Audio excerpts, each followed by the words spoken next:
Hello, everyone. Thanks so much for joining us today. We're going to get the show started at about 5 after in just a few moments.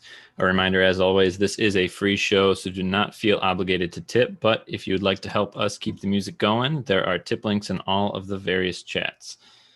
Talk to you soon. Thanks.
Hi there. Go like this if you can hear me. Can you hear me? Is my microphone working? Hey, there we go. Hi, Shannon. How you doing? Hi, John.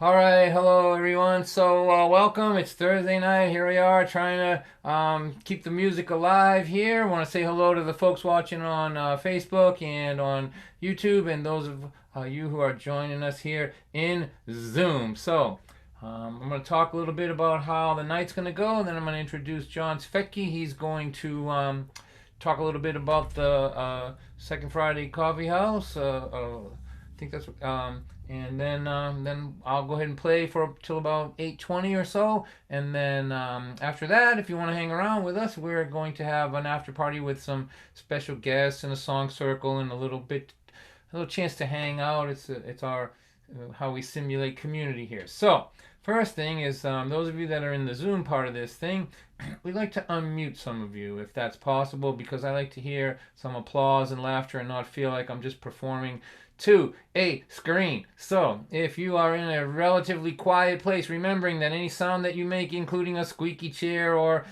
barking dog, is as loud as the performer is. But if you're in a pretty quiet place and you think it's going to be quiet for a while, I want you to raise your hand, and the way you do that in Zoom is you go. Look at this. Isn't this, Brandon, you're the best. So right down here at the bottom, there's this participants icon. If you click on that, the two torsos there, it'll open up a window, and that window will have a blue hand, and it's the magical blue hand. If you click on that, then that means you're raising your hand and telling us that it's probably going to be quiet where you are, and we can unmute you and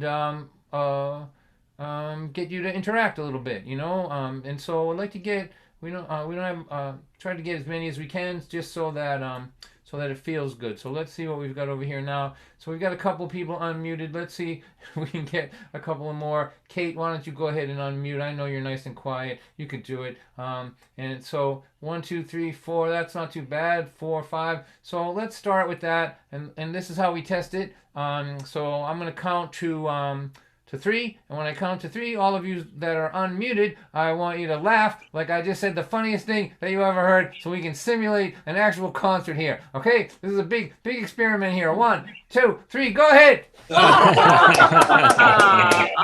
Here you go. We have an interactive performance here. And don't worry if it gets noisy where you are. Brandon is monitoring it, so if a dog starts barking or a fire engines go by, he'll click you off and then put you back on, so you don't have to be too nervous about it. But it really helps a lot. It helps for me, and it helps for the audience, so it feels like something, that we're interacting. So I'm going to introduce my friend John Svecki now. He's going to talk a little bit about the Coffee House and who we're partnering with today. So here, how about this? Let's all applaud for John Svecki. Hey!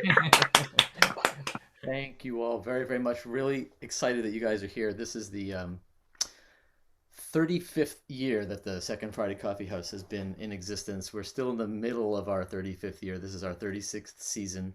We started in 1985, and last year's season got shortened, as everybody knows, and so we're considering this maybe 35.2, version 2.0 of our 35th season extravaganza, and we decided to go online because First Church in Belmont is closed for the unforeseeable future. So we decided to do a season online, and we're so psyched that Dawn is here. So the Coffee House has been an all benefit for charity only coffee house since its inception. And every year we partner with a bunch of different charities. We choose a handful, and we take all of the donations, the net proceeds of all of the donations and all the money that we raise, and we split it amongst the charities. And this year our performers are going to be a major part of our charities, because performers are struggling as much or more than virtually everybody. So we're really psyched that you're supporting live music. You're really psyched that you're supporting the Coffee House and the First Church Belmont, the stuff that we do there. We're really happy to be presenting some music to keep you guys going, and we have some fun things happening in the future. We're looking for some friends to play. Our good friend Richard Kersey is going to play next month for us. He's putting together a show with some video stuff for us. And beyond that, we're looking at some amazing performers too. So we're pretty psyched about that. But that's all I got for right now. I'll see you all in the after party. I'm really happy to, my friend Don White is going to play some songs for you guys. And he's got a couple surprises up his sleeve. So enjoy the night. And we're psyched that you're hanging out with us for our 36th season, in our 35th year, and our first time online. Have a great time tonight, guys. Thanks. Thank you. Hey. All right, thank you, John. So John and I go back quite a long ways. He's the guy who writes the songs and does most of the lead singing in a band called the Loomers, and played with them many times through the years. Also, we co-write. We've written several songs together. I generally handle the lyric part of it, and John will really help the music part of it. And so it's been a good collaboration, and I thought that I would start by playing a couple songs that we wrote together. These first two are songs where I brought the lyrics in, and John really helped make them sound better than I would with my with my limited abilities. Here we go. So this is one. Here we go. I've got $300 bills that are all brand new. They are begging me to think of something cool to do. How about I'll take you downtown and spend them all on you? I don't want to stay home tonight. We have worked so hard for so many years, built a home, a life, a family, and 2 careers. Saved our money for the future, now the future is here. I don't want to stay home tonight. I can't stay home again tonight. I can't stay home again tonight. I can't stay home. I can't stay home. I need you and me. How it used to be every week on Friday night. There is so much history that only we can see. Can't stay home again tonight. Me and Michael, Johnny, Richard, Ruthie, and Joan all had bouts with cancer last year. You know, if cancer was a man, I'd punch him in the throat. I don't want to stay home tonight. Time isn't sentimental. It doesn't seem to care about your plans or your hopes and dreams. It just keeps track of your minutes and it wipes the slate clean. I don't want to stay home tonight. I can't stay home again tonight. I can't stay home again tonight. I can't stay home. Can't stay home. I need you and me. How it used to be every week on Friday night. There is so much history that only we can see. Can't stay home again tonight. Well, I know we can't party like we did before. Can't stay out till 4 in the morning no more. But the house is paid off and the kids are all grown. What the hell have we been working for? Let's take a nap. Take our inhalers. Take a multivitamin. And then go out to hear some music with all of our friends who didn't die from the way we used to party back then. I don't want to stay home tonight. 'Cause time isn't sentimental. It doesn't seem to care about your plans or your hopes and dreams. It just keeps track of your minutes, then it wipes the slate clean. I don't want to stay home tonight. I can't stay home again tonight. I can't stay home again tonight. I can't stay home. Can't stay home. I need you and me. How it used to be every week on Friday night. There is so much history that only we can see. Can't stay home. Can't stay home. Can't stay home again tonight. But of course I am staying home. Yeah, all right. Woo!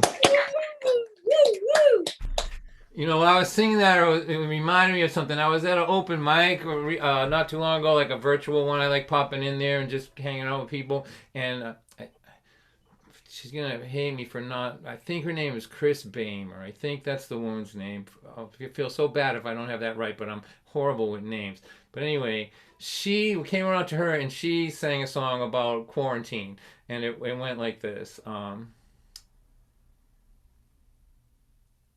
1 o'clock, 2 o'clock, 3, like it was like rock around the clock. It was like 1 o'clock, 2 o'clock, looking at a screen. 2 or 3 o'clock, 4 o'clock, looking at a screen. We're gonna walk around the block tonight. It was awesome. It was like a hit. We're gonna walk around the block tonight. All right, here we go. So I just made a video today. Brandon helped me out with it for this thing called the Woodstock Festival. Right, this place in Illinois the town is called Woodstock, Illinois, and they have this lovely folk festival there. And I just put the thing for them, but it made me think about this song here. This is another song that John and I wrote together.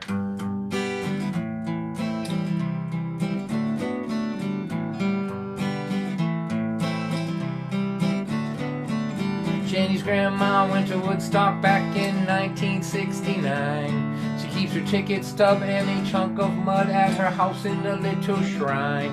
She was always the girl in the hippie dress twirling at the shows by the Grateful Dead. If you ask her about it, man, you better sit down. Grandma will talk the ears right off your head. If you get her talk about the Grateful Dead, Summer of Love, or the Kool-Aid acid test. Jenny was always in the glory when she could hear the stories from her grandma's hippie friends about peace and love, taking care of one another, how great it all was back then. And that night she would dream of being on the bus with Keezy, seeing Jimmy in 69. But when she wasn't dreaming, she always had the feeling that somehow she'd been born in the wrong time. You know, you should have been 20 in 1969. All the gray-haired hippies say that all the time.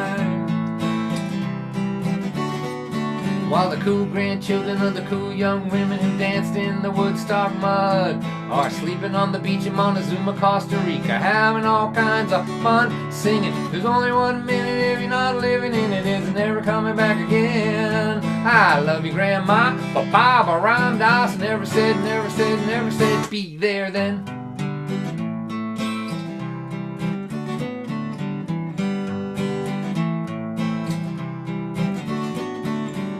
It's gonna take a big leap of faith if you really want to find your tribe. Those were the first words Jenny heard in a song that she found online. And that summer she drove all the way to Minnesota to the Shangri-La Festival. And there they all were, all the people like her who grew up believing that they were all alone. They said, hey girl, welcome home.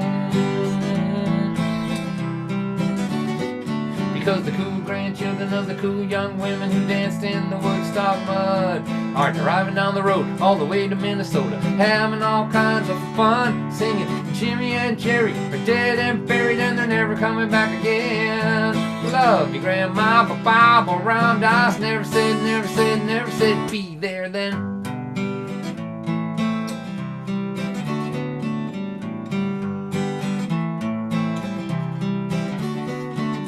Jenny's grandma went to Woodstock in 1969. Since then she believed there was never gonna be a better time, and that's alright. But if you don't take your big leap of faith and get out there and find your scene, it will pass you by while you are trying to find your grandma's long gone Woodstock memories. Her Woodstock memories.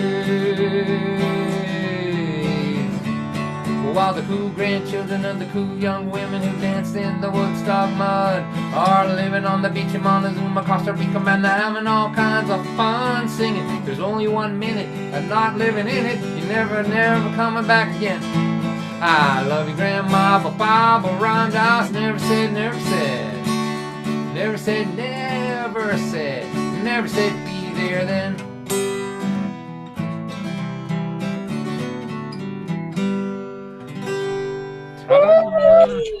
Thank you, Don. You're welcome, Sarah. Sarah, you know I can't do these concerts without you. I'm so glad to see you and hear you, and so I don't think Sarah's bashful about this. Sarah lives in California, and she's got a fire, you know, not too far from her house. How far from your house is it, Sarah? It's about 14 miles. And right now, it's been that way for a couple of days, right? So it's not getting closer. It's kind of sitting at 14 right now. It's growing, but not growing towards us right at the moment. All right, so we love you, and I don't know what to do for you except send you a plane ticket, or but you know, I have good thoughts for whatever that's worth. But I'm so it's worth a lot. I'm glad that you're here, and I love you. I love you. I love you. Sarah teaches everybody how to be a good Zoom unmuted audience member. She yells something awesome after every song, applauds, and make everybody know that they're at a concert. So we're gonna start paying Sarah, I think, before this is over. Sounds good. So here's my payment to you, Sarah. I'm gonna play a song that I haven't played yet. So there's a handful of people that comes to these things all the time, more than a handful. There's quite a few, and so I always feel the pressure to go into the back catalog and relearn something that I haven't played in 15 years. So this would fall in that category here. So I wrote this in my 20s, and this, you know. The song winds up with grandparents in it, which is hilarious. I didn't know what a grandparent was when I wrote this, but now, you know, my song. Some of these songs are like sleeper cells. You know what I mean? Like you write them, and then 25 years later, they reveal to you what they really, what they really were for. This was kind of like that. They both took their dreams and laid them to sleep soon after their children were born. Because you need to provide kids a stable environment, and you need to be steady and strong. But occasionally he will wake up his dreams to see how they feel in his hands. And then he puts them away and goes to work the next day, an ordinary family man. Ordinary people will lay down their dreams knowing they may not see them again. And they do it for their families with strength and dignity. Ordinary women and men. Ordinary women and men. Well, she never thought twice about devoting her life to take care of her daughter and son. And she works every night at a job she don't like. She does whatever needs to be done. But occasionally she will dress up her dreams and ask them if they'd like to dance. For an hour or so, she lets herself hold her beautiful dreams in her hands. Ordinary people will lay down their dreams knowing they may not see them again. And they do it for their families with strength and dignity. Ordinary women and men. Ordinary women and men. Now they sit with each other and they wait and they wonder on the day their first grandchild is born. And those dreams seem so distant. Now everything is different. They know they are right where they belong. As the child is passed to them, a light passes through them. They both know, they both understand. As they cradle that baby, they think they just may be an ordinary woman and man who are holding their dream in their hand. Ordinary people will lay down their dreams knowing they may not see them again. And they do it for their families with strength and dignity. Ordinary women and men. Ordinary women and men. Ordinary women and men. Thank you, Don. All right, Don White, yay! Oh, Sounded awesome. This is Yeah. like, man, you're the best little army on Zoom ever. So let's talk about that song. Not only did I write it in my 20s and didn't know anything about what a grandparent was, like the grandparents in that song are having their first grandchild. That happened to me 11 years ago. Like I am even past the like I don't know. I don't know what I don't know anything. But let me talk about like I have this new grandson. Like so we have twins. They're 11, almost 12. They're like almost 6 feet tall, honestly. And then they have a sister, Fanula. She's 8, I think, or 9. And now we have this new one. It was a surprise. My daughter, was told that she couldn't have children, but my grandson came, and he is carrying some of my blood with him, I think, because he doesn't listen to authority. He just came anyway. It didn't matter what they told him. He was coming anyway, and so now we have this like gift now, and he's over here all the time, and so we were done. Like the other grandchildren, they like us, but when they were little, they were like, Graham, we were a big deal. We're not a big deal anymore, but now we got a new one that we have deceived into believing that we're important and exciting. So it's pretty good for us. Yeah, he's a good little guy. I have a whole piece I was working on back when I used to perform in front of people that weren't trapped in squares, about their sense of humor. Maybe I'll dust that off later. Like I've been studying their sense of humor and how it developed over the years. But right now, let me play this song here while I'm in this with this guitar here. Went to California when I was young. I stood beside the highway, waved my thumb. I met a lot of maniacs, I met a lot of bums. They were all really kind to me. Life is not like TV. People in Michigan say hello to people on the street that they don't even know. The drivers in Boston make a left-hand turn without turning their signal on. 1993, if you were talking to yourself walking down the street, it was sad because it meant that you were crazy. Now it means that you're a businessman. Not crazy, but still kind of sad. I went to California when I was young. I stood beside the highway, I waved my thumb. I met a lot of maniacs, I met a lot of bums. They were all really kind to me. Life is not like TV. You know my boss is younger than my children are. I've gotta tell you people, that is so bizarre. He's so adorable when he yells at me. It makes me want to pinch him on his cheek.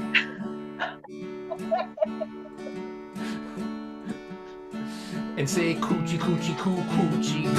I went to California when I was young. I stood beside the highway, I waved my thumb. Met a lot of maniacs, met a lot of bums. They were all really kind to me. Life is not like TV. You know, a lot of good musicians used to say to me, you can't play guitar, you can't sing, so you can never make it in this here scene. And I don't think that they were wrong. But I wonder where they all have gone. I went to California when I was young. I stood beside the highway, I waved my thumb. I met a lot of maniacs, met a lot of bums. They were all really kind to me. Life is not like TV. The people in Michigan say hello to people on the street that they don't even know. And drivers in Boston make a left-hand turn without turning their signal on. They're not thinking about you at all. They just keep on rolling, keep on rolling, keep on rolling along. Woo! Woo! Thank you, Don. You're welcome, Sarah. All right, so now is a very exciting moment for me. So let me tell you something. I teach songwriting and I teach performing, and I would, if you are a student of mine and you said that I went out last night and I performed a song that was only half finished to an audience, I would say to you, you have to stop telling people that you're studying with me. I cannot be associated with that. Like, I unfolded a piece of paper, and put it on the stool, and I wrote this on the bus here. You're supposed to have it together before you perform it for an audience. But we are in a new world here, and I did a little research and I did, survey, and it turns out that some of the folks that come here all the time are actually interested in the laborious, tedious, mind-numbing process of writing a song. So I've been playing this, whatever is done with it, so you can kind of see the ugly thing that starts to take shape, right? You get to see like where here it is at first when it's nothing, and you're wondering why you're putting time into it, so it gets to be a little something but still not much, right? So I've been showing you people the process, as punishment. This is your punishment for coming to these concerts. But now this is the first time now it's done. Like it's not just done. Like it tied up nicely, and it took a long time to write this one, and it's got nothing in it that a song should have. That's my MO, right? It's like it doesn't. It's 6 minutes long. This first thing, I can hear my old management and my record companies talking to me. Really, Don? Right? It's wordy. It doesn't have a real repeating chorus. The kids can't dance to it. It doesn't have a backbeat. It's got nothing, right? But I love it. I'm so happy with it. I'm not sure what to call it. I think I'll call it something that nobody would want to call it. That would be the ultimate thing that would infuriate the record company, right? Like, like this thing probably wants to be called That's What Makes You Beautiful, right? But I think I'll call it something else. I'll call it Rainy Day Women number 16 or something like that, right? Take a lesson from my mentor, Bob Dylan. But anyway, here we go. So I'm talking too much here again as usual, but this is something I've been able to talk about for years, and it's the idea that if the 5 kids are in a family and the parents are not well enough to to nurture the kids well because they have drug problems or whatever the issue is with the parents, they're not taking care of the kids. Most of them kids are going to turn out the way you'd expect and not be able to function in the world that well. But it's really common. Like, if you look around your neighborhood or your family, you're going to find somebody who wasn't nurtured but figured out how to be nurturing, who turned out to be kind and wasn't shown any kindness, and who is generous of spirit and generous with money and didn't show and was raised by selfish people. Like, and I just think that they're an unappreciated miracle. Because you have to figure this out yourself. You have to stay connected to your inner voice and never let the people around you knock that out of you. And I just think that they needed a song, these people, to know that there's an old guy like me who can see that what's beautiful about them is the road it took them to get here and how many odds they beat to do it. So there. That's not a dance tune, is it? That's not the subject of a dance tune. Right, but here we go. Here, have some water. I'm nervous. This is this is a debut. Woo! Don't be wooing before the song. Take it back. You'd be like, woo. What's the woo sound like when you take it back? Like, woo. Like that? Here we go. So the debut, and this is for all of you that have been suffering through this as it's been written.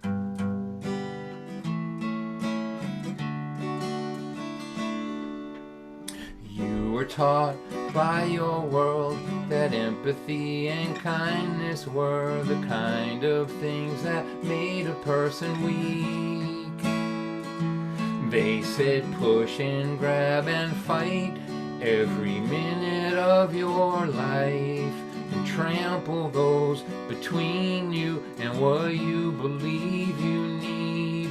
But from the moment you were born, in your heart there was a song you could hear through all the years of fear and insecurity, singing cruelty's always weak, but love and empathy are strong enough to break the chains of selfishness and greed.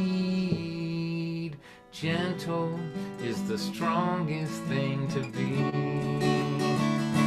It's not the color of your eyes, it's not your hypnotizing smile, it's not any of the many things that everyone can see. It's the way you always knew what they told you wasn't true. It's how you made yourself the person that they taught you not to be. That's what makes you beautiful to me. You know it is not your fault that heroin and alcohol made them both too ill to give their children what they really need. But it sure would have been nice to be encouraged once or twice, to feel safe at night, or to have a life with just a little normalcy. But from the moment you were born, in your heart there was a song you could hear through all those years of fear and insecurity.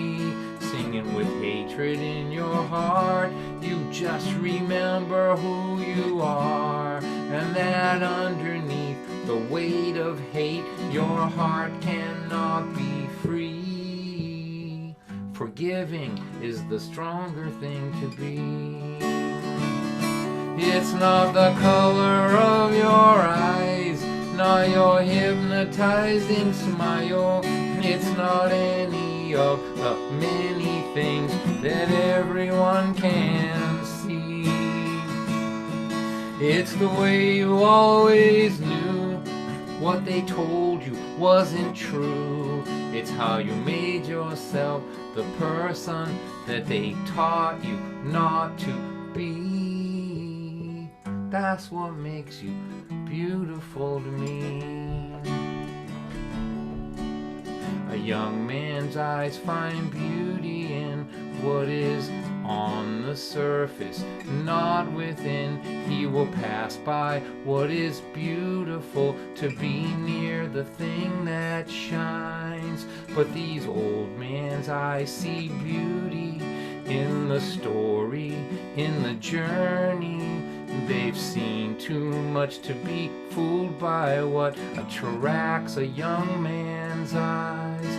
From the moment you were born, in your heart there was a song you could hear through all those years of fear and insecurity.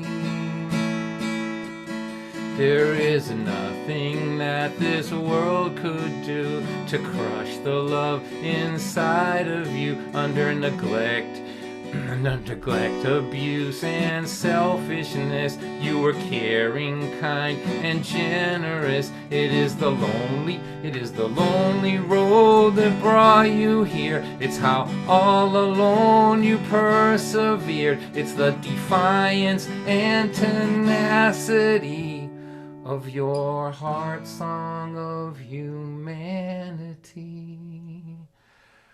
That's what makes you beautiful. That's what makes you beautiful. That's what makes you beautiful to me. Oh, that's beautiful. Love it, John. Love it. A 6-minute novella with no backbeat. There it is. Go sell it. Come on, put that on the pop charts right away. Love it. All right. I have no idea what to do now. Does anyone want to hear anything? Do you know who I am? Do you know why you're here? Does anybody... Always happy to hear Elijah. All right, I'll play Elijah for you. All right.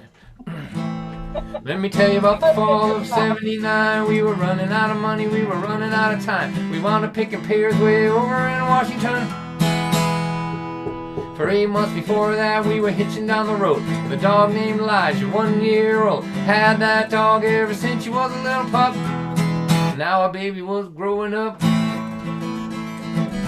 What got into Elijah, I just can't say. Guess she started reaching the curious age. She had this aroma she was sending all over the land. And in every backyard for 4 or 5 miles, every male dog was howling and going wild. They were driving their owners crazy, but they didn't care. Dog love was in the air. Jumping out of windows, breaking off chains. Poodles, Cocker Spaniels, German Shepherds, Great Danes. Raunchy, rabid, ugly, mangy, mean. They were trying to find the orchard queen. I was in a tree, Elijah was right down beneath me. To my surprise, I saw 25 male dogs closing in on her. And so I picked me a pair and I threw it on down. Hit a Cocker Spaniel, knocked him to the ground. He got up quick, he was dazed, but he wasn't deterred. And so I threw down another and I hit him on the head, and he went down hard. I thought he was dead, but he still went for Elijah after taking 2 direct hits. The little sucker was passionate. We jumped from the tree, we ran to the shack, pursued by a horny, crazed wild dog pack. And our dog Elijah fought us every inch of the way. And when we got to the shack, we were both in shock, and we felt like we were in a movie by Hitchcock. We looked at each other and we didn't know what to say. How could our little girl act this way?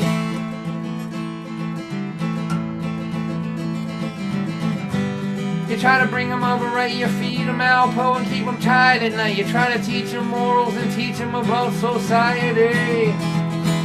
And then one day they're a sweet innocent child. The next day you know they're all running so wild. Elijah, I never thought you would turn out to be a picture of promiscuity.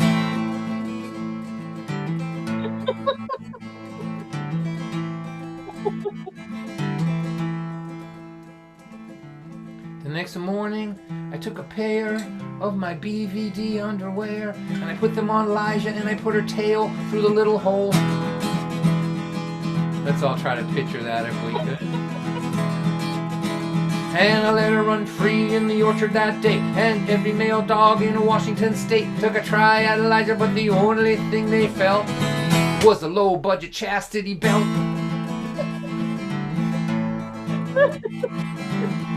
That night when we got to the shack, I took the underwear, I threw them out back. They were wet and they were dirty, and I did not think much of it. I didn't realize that they were the equivalent of the Holy Grail in the male dog population. Silly me, good Lord Almighty, what happened then when the male dogs got a good whiff of them? It was the biggest dog riot that there ever was anywhere.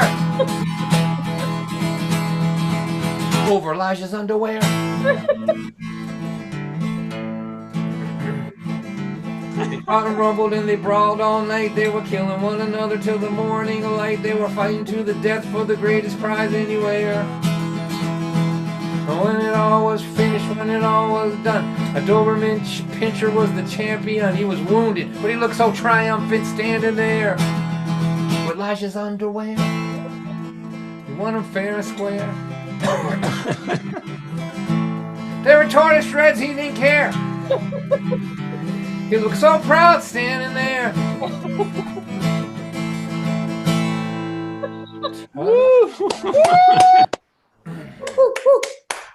Man, really? That's what you wanted to hear? Yes. How about Psycho Mom and Dad? All right. Oh, That's a good one. Yeah. That's right. Deep tracks, all requests. Dawn, back when you were good songs. Okay, now. You notice what these songs that you're requesting don't have in common with that wordy piece of crap that I just wrote? Hey, just saying. All right, now.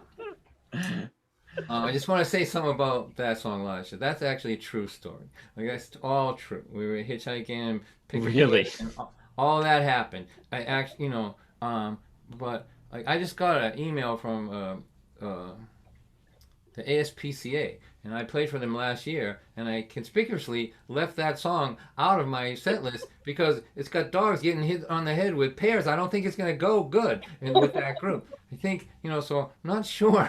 I have to be careful where I play it. And I played this in a fair amount of churches, but mostly like if we were playing tonight in Belmont for the group that we're with, it would be in a Unitarian church. So lots of times it's Unitarians that I'm playing for. When I play something like that, I expect them to be unhappy with me and to tell me that I shouldn't do that.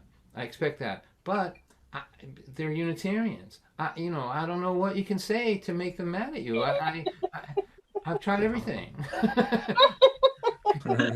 They just like look at you with this otherworldly glow and assume that eventually you will evolve.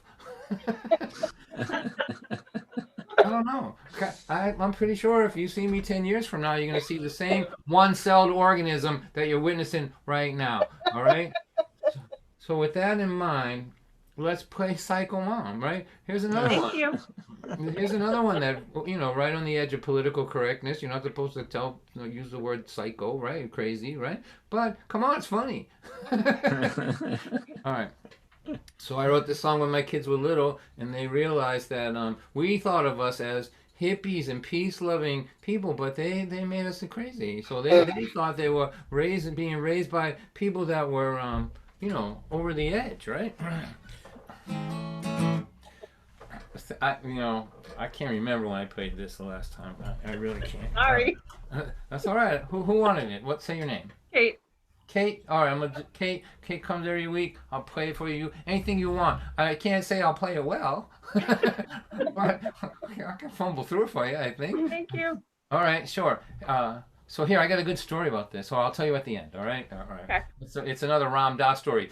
My show has the most Ram Dass in it of any show in the world, I think, really. All right, here we go.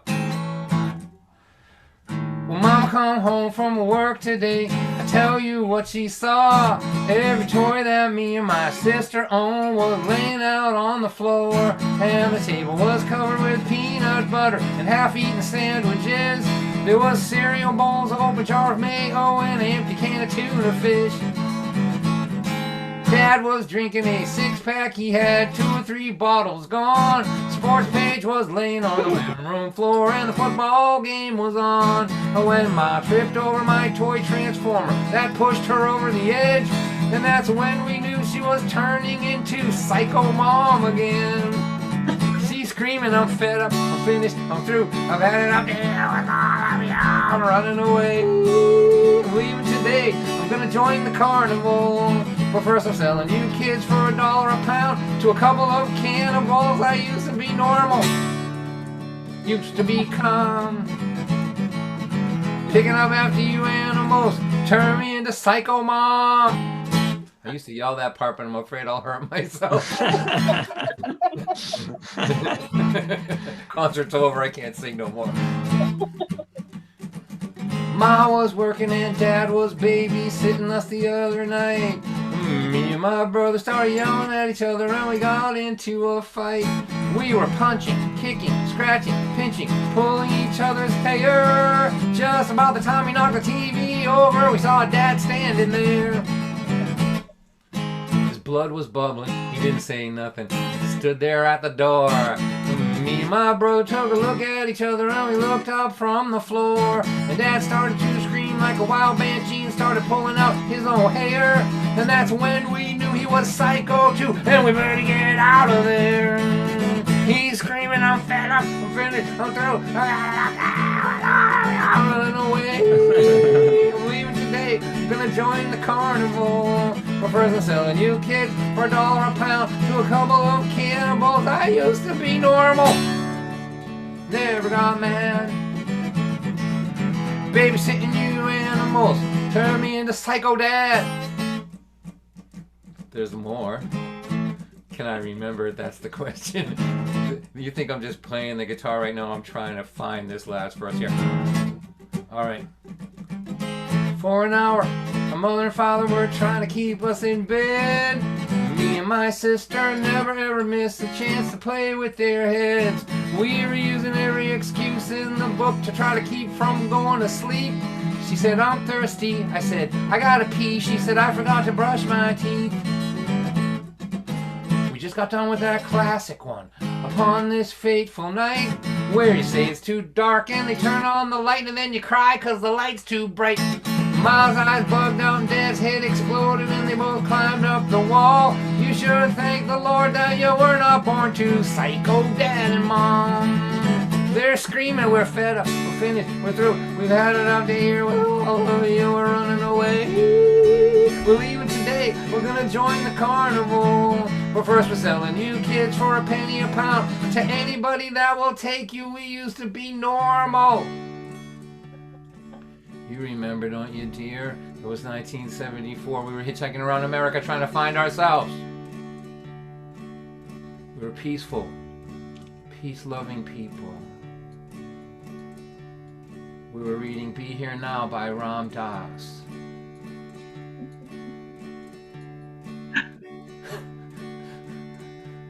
We thought the world was a gentle place. We never got mad. Raising you animals turned us into psycho mom and dad. There you go. There you go, Kate. All right, so here's my story. I played that song in Tampa, Florida on the radio. This really cool radio station down there, but there's a whole story about that station. Here, let me tell it quickly. So the state radio station in Florida played something political, and a congressman was driving by, and he complained, and he said, we're taking away your public funding. So they told their fan base that, and they dropped all their public funding and raised 10 times as much as the government was giving them, and became a totally independent radio station after that. That's a true story. WMNF in Tampa. So I'm on there, and I play that song, and I think Ram Dass lived there.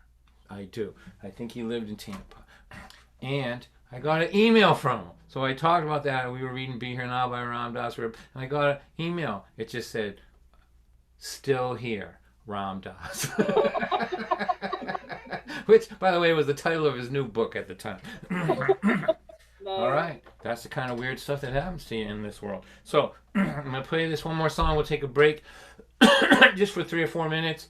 And that's a chance for you to donate to help out the church and all their all the different groups that they support. And also, you know, let's not forget, it's helping out the Dawn White Ramen Noodle Funds. But we're going to change it. We did okay last week, so we're going to call it the Dawn White Ramen Noodles and Black Bean Supper Fund.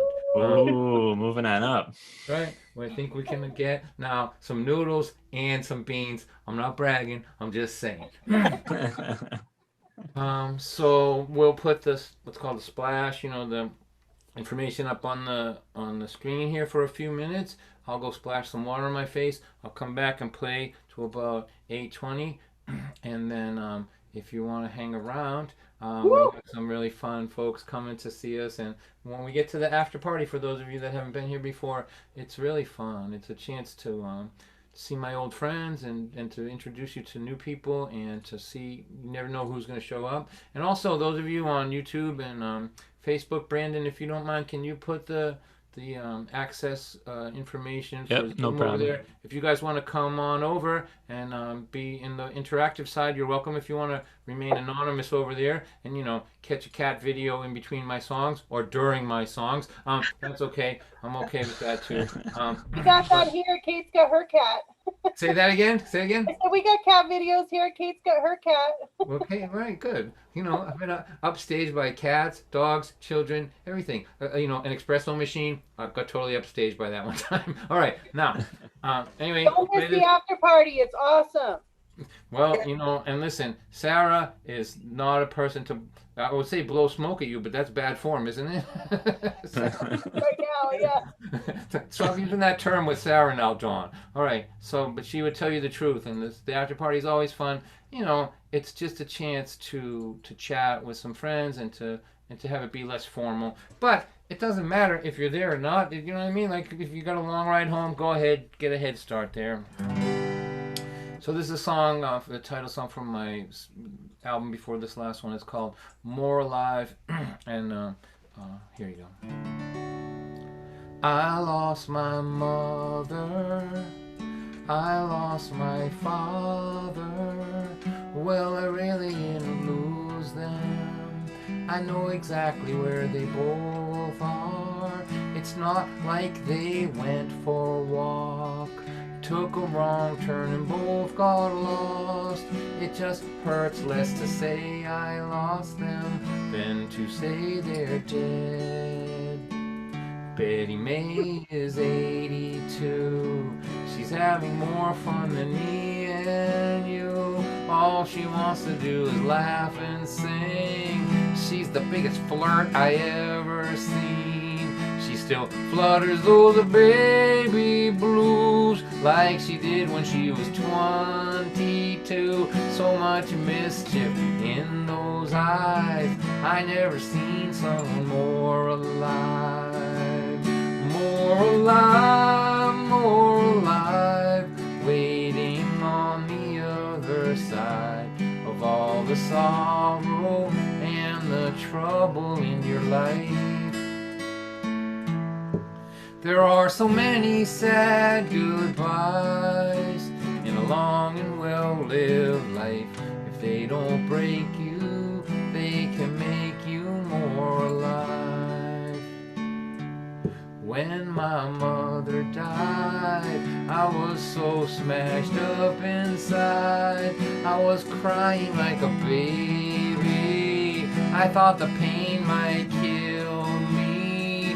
And Betty said, son, you won't believe how many loved ones I buried.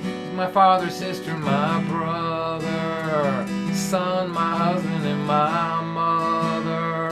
And every time I lose a friend, I think I'm never going to laugh again. I lay around and watch bad TV till this feeling comes over me.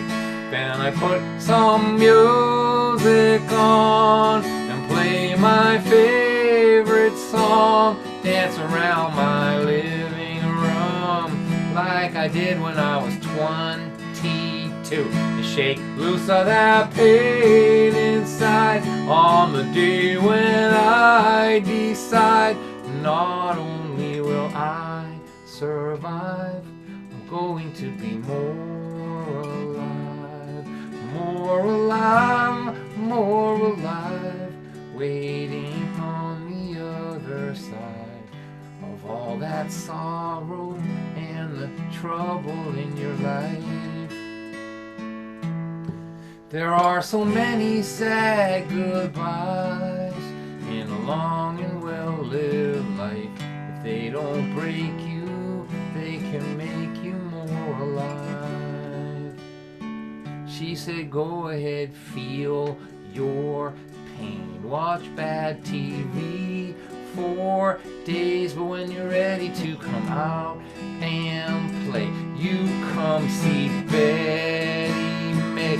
Well, put some music on and play your favorite song. Dance around my living room like we both were 22. Shake loose of that pain inside on the day when you decide not only will you survive, you're going to be more alive.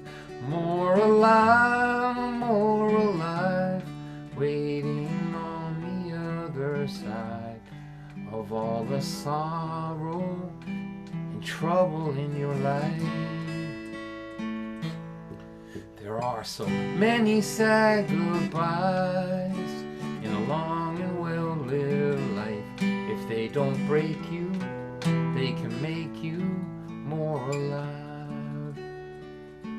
There are so many sad goodbyes in a long and well-lived life. If they don't break you,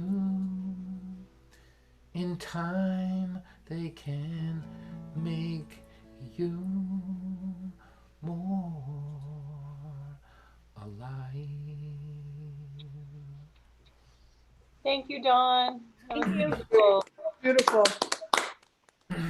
Okay, so donate if you can afford it. No pressure if you can't, and we'll see you in 3 minutes or thereabouts. Thanks, everybody.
welcome.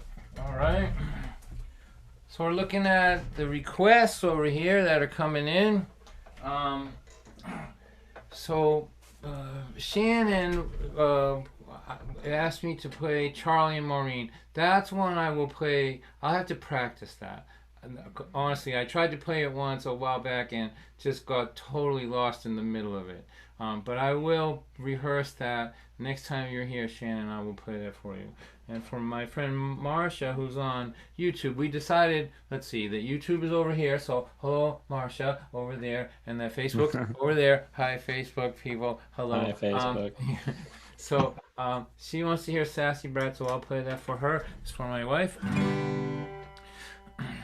In the, let's see, how many years is it now? 42 years that we have been with. Actually, it's going to be 43 years that we'll be married, I think. I have to do the math. Whatever the math is from 1978, I think that's it. It's going to be the second week in October. And I asked my son if he would play with me or at least check in, and he said yes. So I'm thinking for that one, which is the second Thursday in October, I'll have him as a guest, and maybe I'll reach way back for friends of mine that I played with who would know my wife and I. Most of the people I met when I started performing don't really know her, but they have musicians back there that too. So maybe it'll be like back to the 80s week with Dawn. We'll see. I'll have to get them out of detox probably, most of them, but we'll see how it goes. All right, so that's gonna be so we'll be married 43 years in wow, like that sentence just stunned me a little bit. All right, here we go. In the 43 years that we have been wed, I wondered if you ever heard a word I said, till I said pass that remote control over here, and you told me to blow it out my ear. I love you, you're a sassy brat, you make me mad, you make me laugh. God, please don't cut our time in half, let me grow old with my sassy brat. When my fans call up and say that I'm great, you tell them that that is a huge mistake, that if they had to live with me they would understand what a big pain in the ass I am. Love you, you're a sassy brat, you make me mad, you make me laugh. God, please don't cut our time in half, let me grow old with my sassy brat.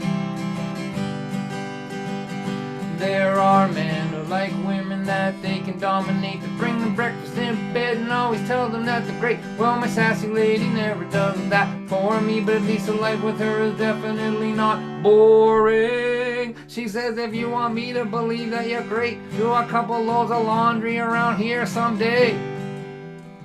Hey pal, it's only because you're still kinda cute that I haven't already gotten rid of you.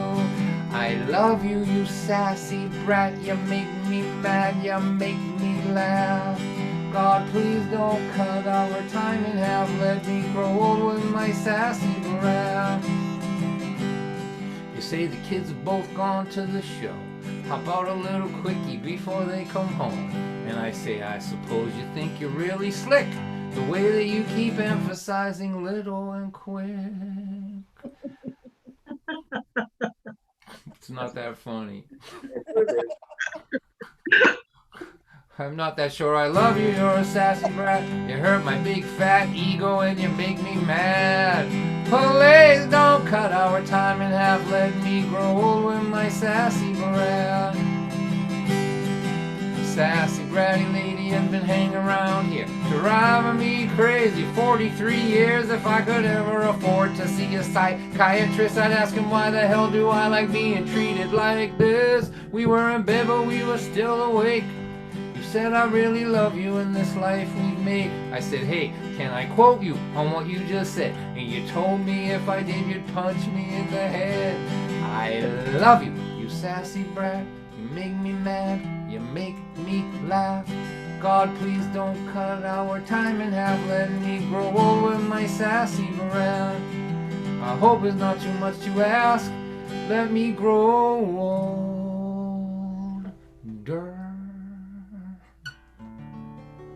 my sassy bride.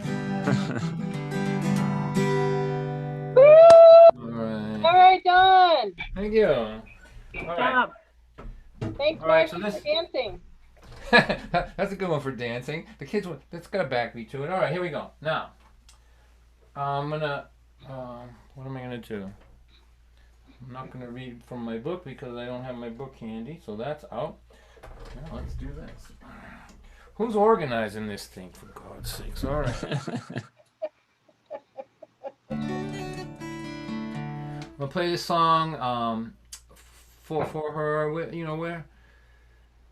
Oh, you know we been together a long time and we're doing good. We've done good at getting all together and still liking each other. Still we were laughing today. She makes me laugh all the time.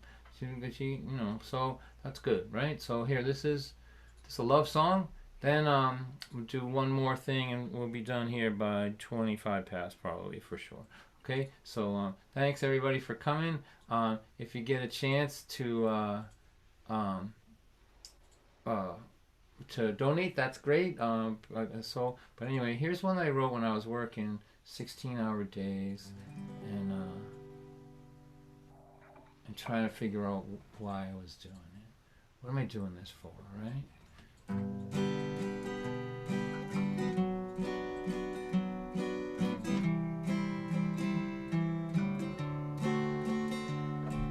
I left here at 7. It's 11:30. I am dragging myself up the stairs. And 16-hour days have a definite way of making me want to pull out my hair. And tomorrow is ringing my doorbell and it's singing, I am right down here waiting on you. I'm weary as hell, I know only too well. There's not a whole lot I can do. And Terry is sleeping alone with the TV on. I am on the edge of the bed. And some guy on my TV is talking right to me. I don't hear a word that he said, because my mind is working against me, pointing all of my faults out to me. But hey, me and all my imperfections are tired. We just need to get us some sleep. I just need to lay me down beside my sleeping lady. And the only sound will be of gentle breathing, enduring the hours away sleep. She is breathing a new life into me. And when the morning erases the night, I will have what it takes to get back in the fight.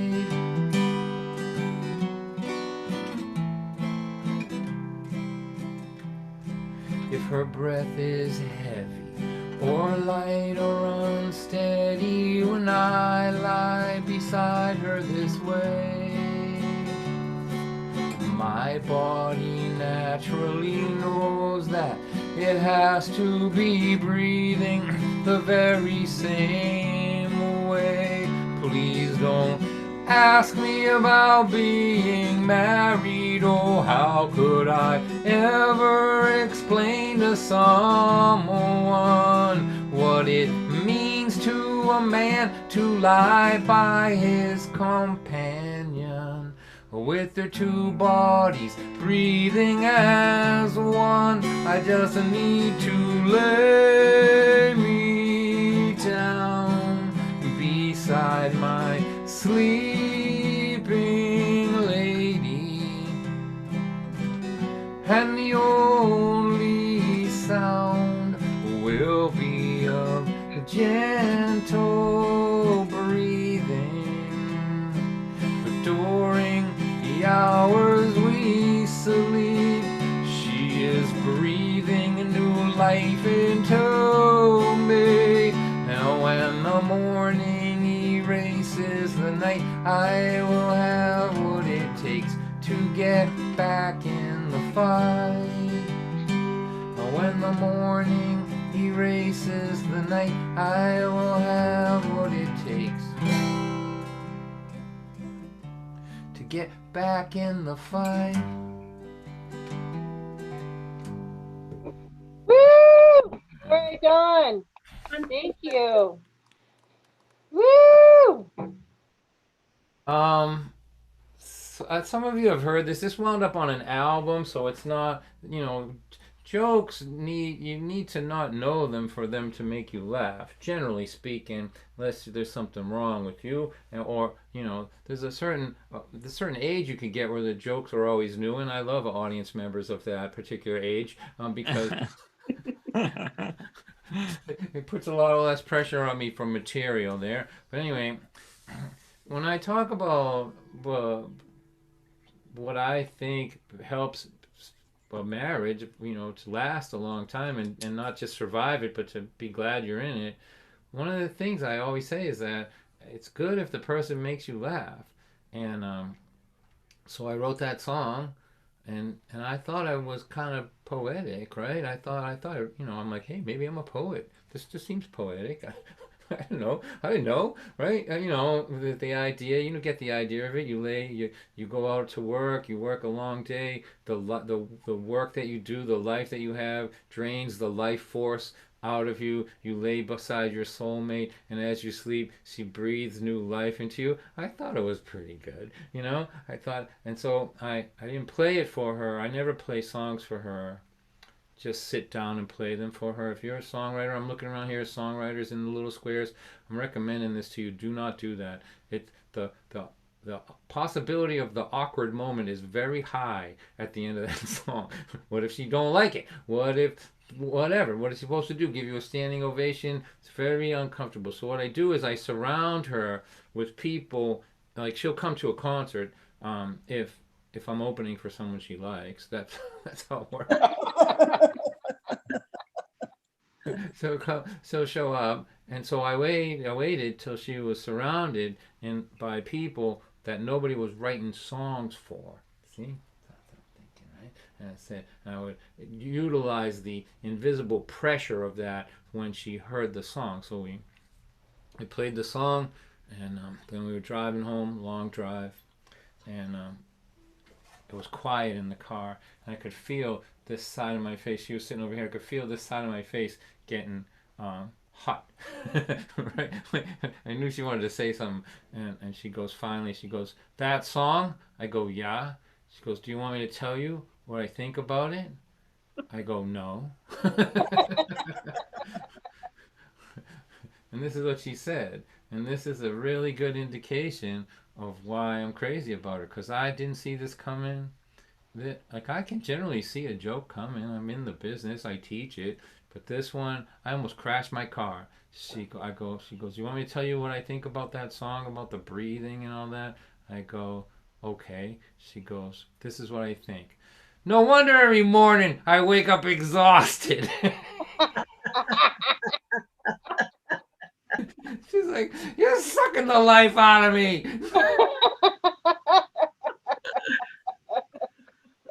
I don't know how you fall out of love with that. I certainly couldn't. So I think what we're going to do is, so this is in a partnership with the church, of course.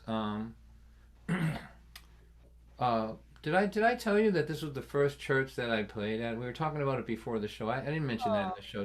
So in 1987 or something, I had quit drinking. I quit drinking for a little while, right? And I had a windfall of two things. I had a windfall of money. I couldn't believe how much money was in my wallet in the morning. It was a miracle. I couldn't believe it. It's like my wallet was printing money. I couldn't believe it. And the other windfall I had was time.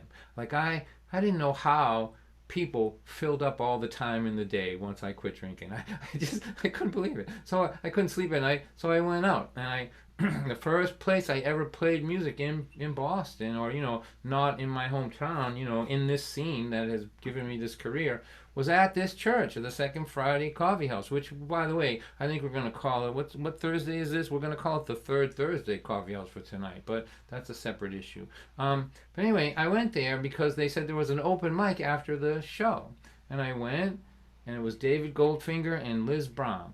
And after the show, everybody left except me, and it was a precursor from some of my open mic experiences that would follow. And nobody was there to hear me. I played on the stage while they were putting the chairs away, which that's how it was quite a lot actually after that. But David Goldfinger brought me to Naked City, and I met Tim Mason, who's here tonight, and I wound up going to the Old Vienna, and everything kind of launched out of this place. So I have a place in my heart for this place, and I hope we raise a few bucks for him tonight.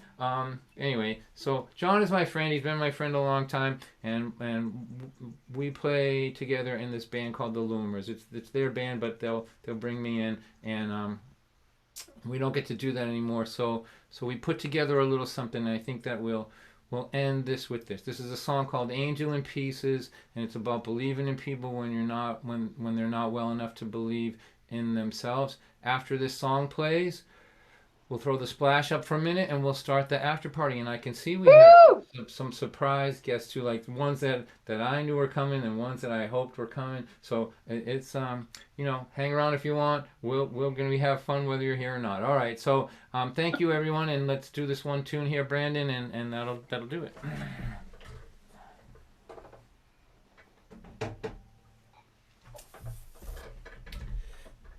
Maybe. Oh, sorry. I thought you were saying you're doing that one song first. No, I want you to go ahead and... Oh, gotcha. Sorry. That's okay, my bad. Misunderstood. That's all right.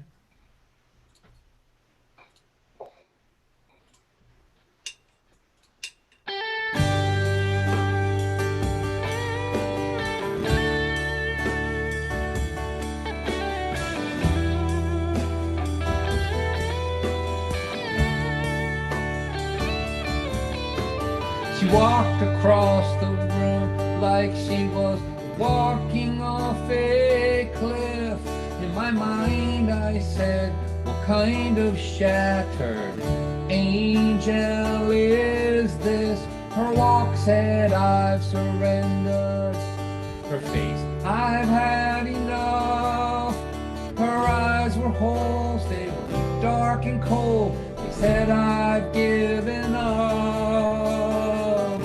I saw an angel in pieces, as if the pieces all fell from the sky.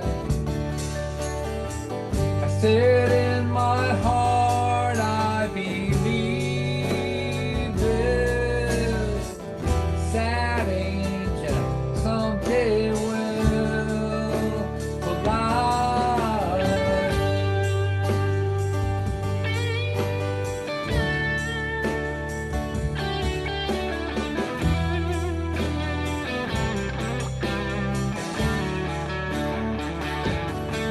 You know, life rains down so hard upon some people that we know. It tears their faith and hope away, and they walk around like ghosts. And we see them as they are breaking, and as their spirit dies, but deep inside we still believe they will come alive and fly. I saw an angel in pieces, as if the pieces all fell from the sky. I said in my heart, I believe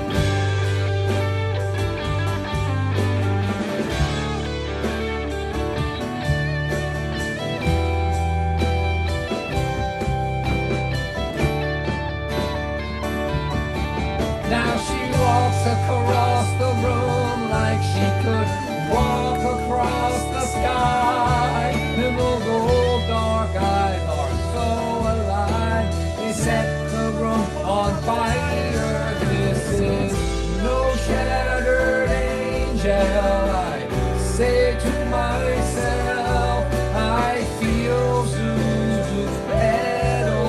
I hear one small bell. I saw an angel in pieces, as if the pieces all fell from the sky. And I said in my heart, I believe this sad angel someday will fly. I saw an angel in pieces, as if the pieces all fell from the sky. Said in my heart, I believe this sad angel someday will fly.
All right. Thanks, guys. That was awesome.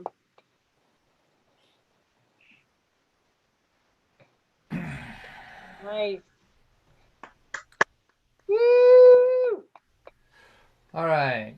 We'll be back in just a minute with the after party. Thanks for coming out tonight, and thanks for everything. You guys are the best.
All right, we're back. Look, we didn't lose anybody. All right, that's good. So this is a part of the night where we manufacture through technology the sense of community that we lost during the COVID era. One of the things that we would have done was we would have closed the doors and hung around and played music. That's something that all the musicians. That's how that's what we did. That's what we missed the most. And sometimes we would let the audience hang around with us too. Do you know what I mean? That's kind of what we're doing here. So I invited two folks to come tonight as special guests, and then I asked another person just to pop in, and I see that she's here too, so we'll get to her in a minute. But first I want to introduce you to a friend of mine from Colorado. She's coming in from Colorado. She opened for me at the Vanilla Bean Coffeehouse a while back, and I was just totally impressed with her. She's a fantastic songwriter, very funny but very poignant as well. Just somebody that I just have a tremendous amount of respect for, and I'm so glad that she's here, and I want you all to know about her. So please welcome Shanna in a dress. Hey! Shanna! Woo! There you are. Hey. Hi everyone. I've emerged. I was S before, but now I'm Shanna in a dress. So I feel like the magic cloak has been taken off. Don, I started this spot on my website that says what people say about Shanna, and I feel like that intro, I was like, man, I wish this was recorded. I want everything he just said to be in that spot on my website. It is recorded and It will is. live forever. It's a good Yes. thing. Look at it. Also, I was thinking while watching your show, beyond being entertained as always, that I think you would be a really good ventriloquist. Has anyone told you this before? No. Oh, it's because your lips don't move. Like, yet somehow we can understand everything you're saying, and it's like if you actually watch his lips, it's kind of amazing. Well, see, I'm learning so much hanging around with you, Shanna. It's so important for me. You need to come by more often. So, this is somebody who I just think is fantastic. We're going to get her to play a tune here, and then, Shanna, you'll hang around and we'll go around again another time. Is that okay? That is okay. All right, so what are you going to play for us? Twist my arm, make me play for people. So I see some familiar faces in the audiences. Hi, Neil and Sarah, and I saw Kate earlier. I'm still here. Oh, good. Turn my camera off. And I know you guys have heard this song before, so I added another verse in the last 10 minutes. All right. All right, this is me putting myself out there and introducing myself to you new folks who I haven't met. This is a song I wrote that I thought could maybe replace an online dating profile. Awesome song.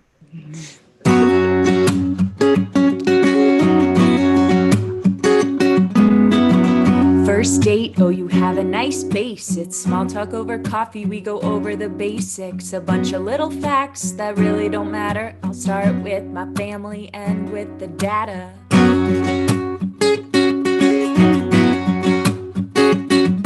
I have two older brothers, one's in tech, one's a chiropractor. My family's from Buffalo, but that's not where I grew up. Went to school at UVA, wahoo, I got my BA. That was an expensive way to make good friends. I'm a 7 on the Enneagram. I have a 67.5-inch wingspan.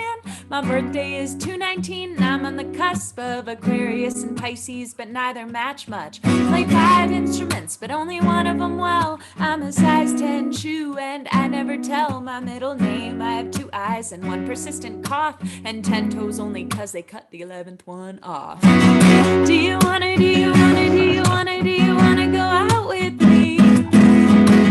Do you wanna go out with me? Here's everything you might ever wanna know about me. Oh, I have a tattoo that not many have seen. And don't ever leave me a voicemail, please. But my phone number is 703-309-6851. That's the new verse. I play a mean horse on the basketball court, but walking with the dog is my favorite sport. I do cat and cow and yoga if it makes me sweat, and I go down rabbit holes on the internet. By now you know what I look like when I'm not dressed fancy, that I don't like to drink unless it tastes like candy, and I could be a vegetarian if it weren't for chicken wings, and I put Frank's Red Hot on everything.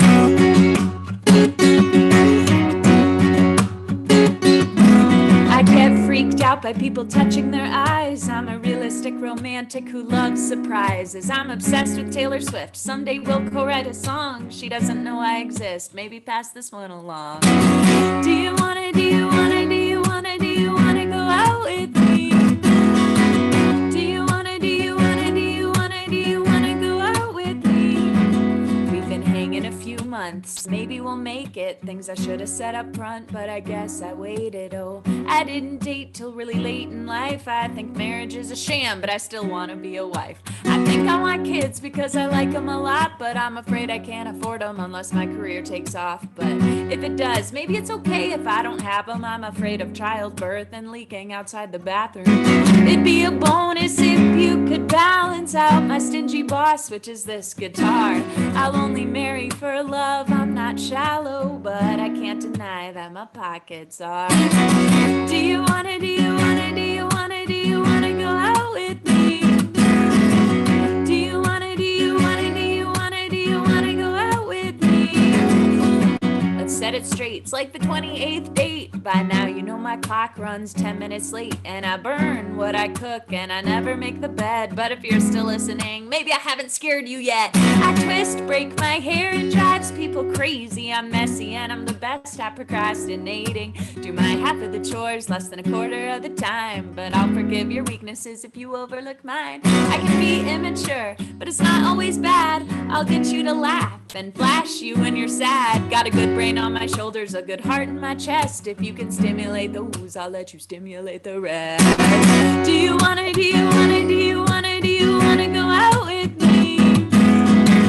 Do you wanna go out with me?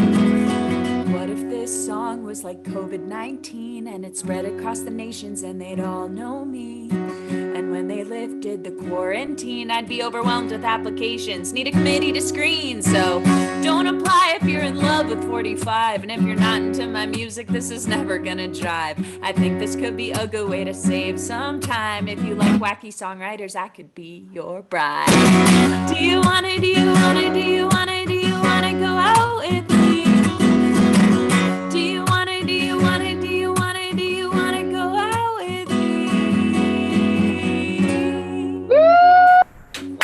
Oh, that's great. That was awesome. Woo!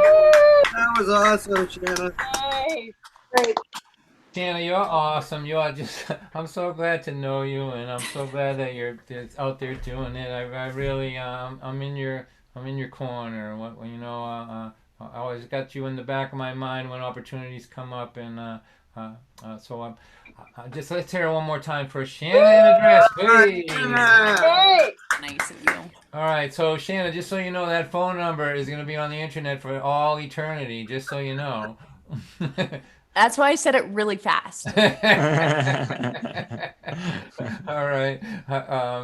Okay, so now I want to introduce someone to you that I've known for a long time. I haven't seen her for a long time. She's really one of my favorite singers, and we sort of came up together in the scene, I guess would have been in the 90s, and she's raised her family up, and she's quite a good teacher now and still writing songs and all that, and it's just thrilled to have with us here tonight Barbara Kessler. Please make her feel Awesome. Thank you, John. sure. That was so sweet. Oh my gosh. I just feel like listening to more Shanna in a dress. That was so great. And Dawn, you too. I haven't heard some of those songs in so long. I caught the ones that Sassy Brat and the breathing one, and So nice. I was just remembering that you were involved in that session, weren't you, on the Rascal album? Didn't you come into Paul Caruso's studio and sing a little bit with Christine I Lavin? did. Yeah, yeah. Nice. That was such a good memory. I can still picture that. That was so nice. You know, you're always so welcoming. So thank you for having me here. Sure. And what was I going to say? It's a little late for me. Let's just put that out there. Keep mom up past her bedtime, is that it? Exactly. I've got a college freshman in my dining room at all times now. I thought I was going to have an empty nest, but no, thank you, COVID. But yeah, but you were talking about us coming up at the same time, and I see John Svetke on there and Tim Mason, and I feel like it was like the graduating class of like 92 or something. Yeah, that's Like right. I feel like we're, in that same cohort. Yeah, it was the good times. It was such a lovely group of people. It was good to see him at Tim's thing, the Old Vienna thing the other day. See so many Old faces. Vienna. Yeah, and Great now I job live there. 10 minutes from there. What were you saying? You did a great job on that show too. Oh, thank you. Thank you. Is that Neil? Yeah, thank you so much. Well, this song is a good one to follow up, I think. I'll tell myself that's a good one to follow up what we just heard. This is called Way to Be Brave. And that's, I think, the dating world and a profile to make that happen is the definition of brave. So I think I'll get off my stool now. Okay.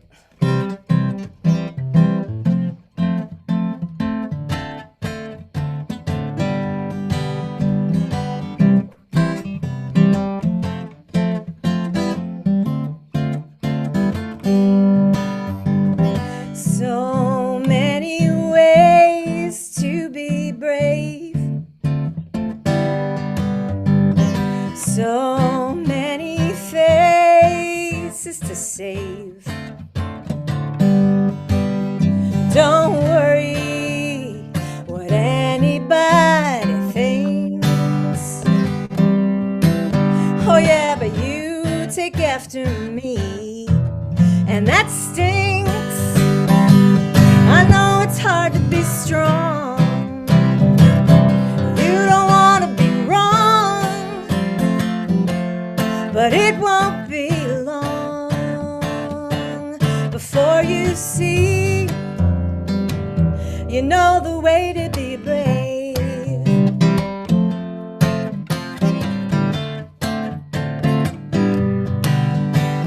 So many times I've seen you fall, then pick yourself up like it was nothing at all. Hey, yeah, I've watched you dare to be a friend. Oh, and I love you for trying again and again. You know it's hard to be strong. You don't want to be wrong. No, it won't be long before you see what I see. You know the way to be brave.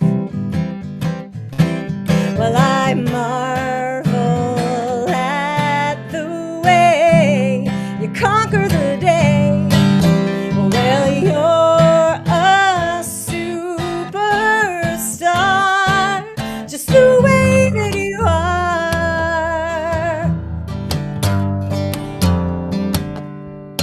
And you can be strong. Don't be afraid that you're wrong. Now it won't be long before you see what I see.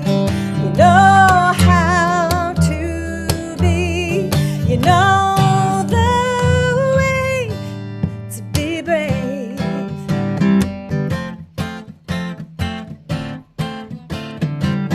It's the way to be brave, yeah.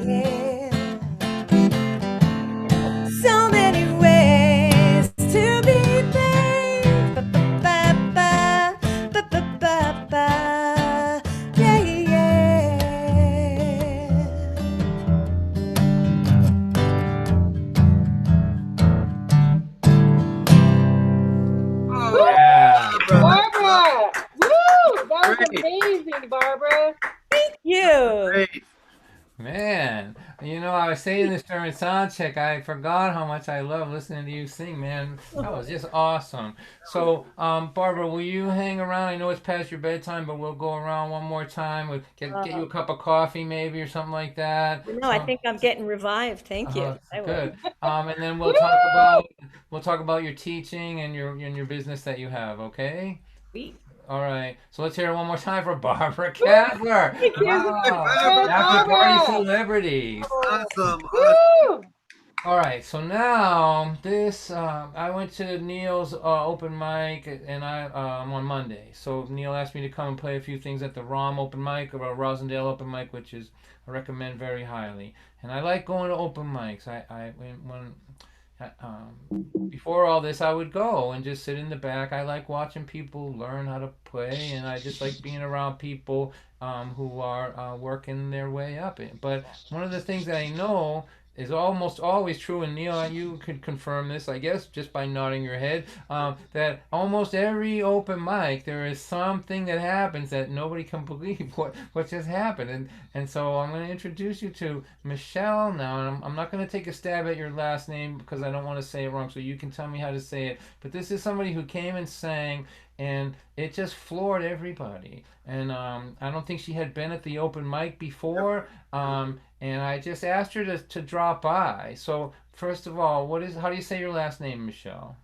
Abadia. Abadia. I would have mutilated that. See, what a genius I am. Yeah, right. I would have mutilated that.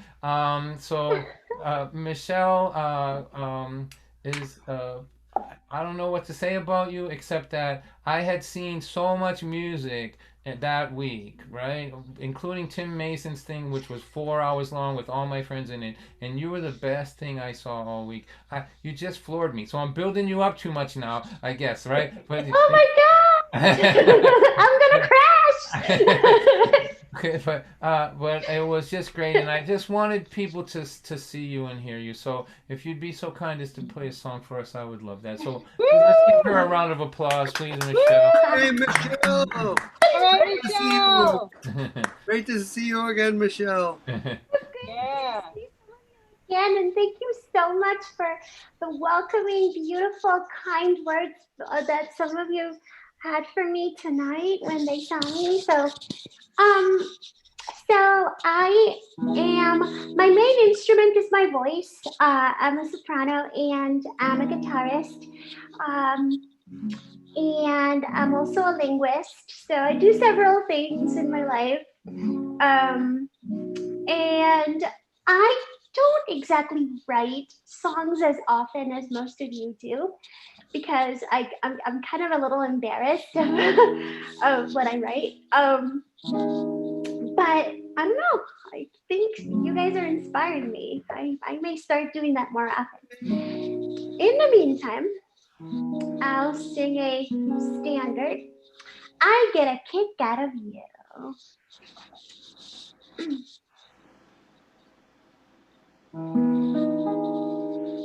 My story is much too sad to be told, but practically everything leaves me totally cold. The only exception I know is the case when I'm out on a quiet street, fighting vainly the whole ennui, and I suddenly turn and see your fabulous face. I get no kick from champagne. Mere alcohol thrills me nothing at all. Then why should always be true that I get a kick out of you? Some get their kick from cocaine. sure that if I took even a sniff, it would bore me terrifically too. Yeah, but I get a kick out of you. I get a kick every time I see you standing there before me. I get a kick, though it's clear to me you obviously don't adore me. I get no kick on a plane, flying too high with a guy in the sky is my idea of nothing to do. Oh, but I get a kick out of you. I get a kick every time I see you standing there before me. Oh, I get a kick, though it's clear to me you obviously don't adore me. I get no kick on a plane, flying too high with a guy in the sky is my idea of nothing to do. But I get a kick, yes, I get a boot, yes, I get a kick out of you. Oh man. Oh, Michelle, that was wonderful. Awesome. All right, Michelle. Oh, that was great. Thank you so much, Michelle. That was just wonderful. I wish you the best, honestly. You know, I hope to see more of you. But let's hear it one more time for Michelle. All right. Oh, that was great, Michelle. Thank you, Michelle. Guys, we're home. Thank you, Michelle. Wow. I'm telling you, that was really something. Okay, this is the night of the amazing women. I didn't plan it this way, but this just sort of fell together this way. All right. So Shanna, let's talk a little bit. Did you just come off a tour? Did you actually just go play a bunch of places, Shanna? Want to talk about that a little bit? The COVID tour through the middle of the country? Is that what it was? Kansas? Yeah, it was. I went and played to a bunch of socially distant, bring your own chair, sit outside apart from everyone. And man, you would appreciate this, Don, because your audience laughs a lot, but like laughing behind a mask is like, ugh, I want to hear it. But it never like actually builds to that level of like, oh, we're all laughing together. It's like, but go ahead. I was gonna say it's like a Yankee audience. If you get like way up in Vermont or that way, they grin instead of laugh. You're like, really? That's what we're gonna do here? Like, you know, at the end of the show, they tell you how great you were. I'll go, but no laughter. Well, I grinned. I was grinning. they're like, I was laughing on the inside. But yeah, it was great. I ran out of gas 1.5 times. Like the first time was like right after I'd taken an exit. I was in Nebraska and I was just like at the side of the road being like, someone help me. And someone did. Right. And yeah, it was a fun adventure of a tour. And now I have like a really exciting next tour planned. Do you want to tell us, or is it a big secret? It's kind of a big secret, but I feel like maybe I can just tell you guys because I'm not good at keeping my own secrets. But the internet is, so don't worry. Oh no, I can't tell it. I forgot. This is streaming. Yeah. Okay, thank you for telling me that. Well, if you want to join my Patreon, I'm telling all my patrons about it tomorrow night because I'm like dying about this All right, so idea. you do a regular stream with Saturdays? Yeah, Saturday Night Live stream at 9 o'clock on YouTube and Facebook on the Shanna and Address pages. So Right, and that information is on all of the chat rooms now. And yeah, I'm really glad that you agreed to come and hang out with us. I think the world of you. I really do. And you're so nice. you're welcome. So I think you're the best, Don. You are you have a heart bigger than the square I'm in. bigger. It is, I hope anatomically it's bigger than the square you're in, but even figuratively, it is just a million Zoom screens big. I'm having fun, and I'm glad to be with everybody and to do what I can. So so everybody knows how to find you the Saturday night if you want to check her out. She's got, she keep you laughing and all that stuff and all that, but her some of her songs will, dive right in the center of you. Like she catches you off guard a little bit. So she's the whole package, as we say. So Shanna, thank you so much for being here, and if you'd play another song for us, I'd love that. I would love to. So this song that I'm gonna play is gotten me into a bunch of folk festivals this year, which would have been great, except all of these folk festivals are virtual. So, but I do want to share this one with you. You submit two to the Kerrville contest, and I'm pretty sure it's because of this one that I got in, and I want to share it with you guys tonight. So this is called A Face Like Yours.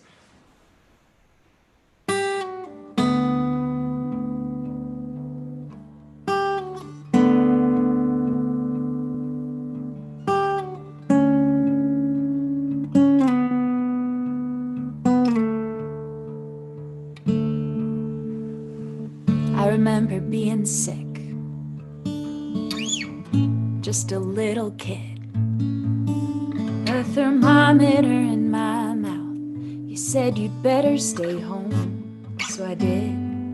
And we watched Wizard of Oz. You told me stories because you said when the going gets tough, the best medicine is pure love. The last decade, we've been losing you. Doctors told me there's nothing I could do. I know it's just some changes in your brain, but I wonder, are you in there somewhere? I keep thinking one of these days you're gonna wake up and laugh, throw back your head and say, how weird was that? Are you in there somewhere? 'Cause I keep saying to myself, you're still somewhere in that shell. You're just stuck inside, don't know how to tell me.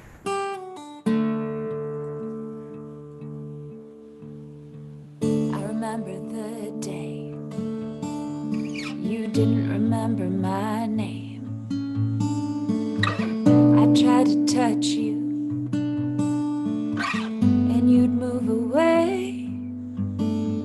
I'd fight back the tears and the urge to curse. Think, what am I doing here with some woman with a face like yours? These years of losing you, oh, there's nothing I could do. I could read to you, I could read to some woman with a face like yours. Are you in there somewhere? I keep hoping one of these days you're gonna wake up and laugh, throw back your head and say, how weird was that? And we go on from this painful reverie. I don't have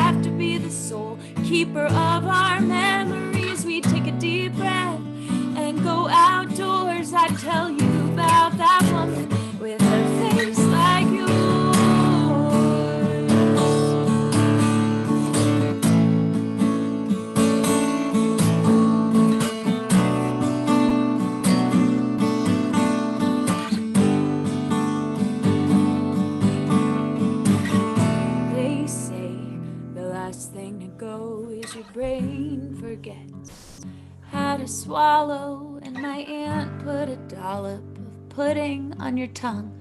Hours later, it was still there, and I knew you were done. And the machine played that steady tone, and I felt relieved, and I felt alone. But what did I even lose? Was it my mom or some woman still wearing her shoes? Are you out there somewhere? Are your legs finally running free of that wheelchair? Are you climbing up our old wooden stairs? Are you watching? Are you hearing this song? Are you still that woman? Are you my mom? Do you dance to Glenn Miller and drink martinis when you want to check in? Do you still get to see me?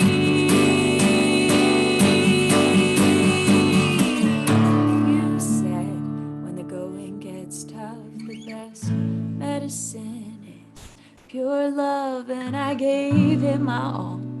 So did you, of course, even as that woman with a face like yours.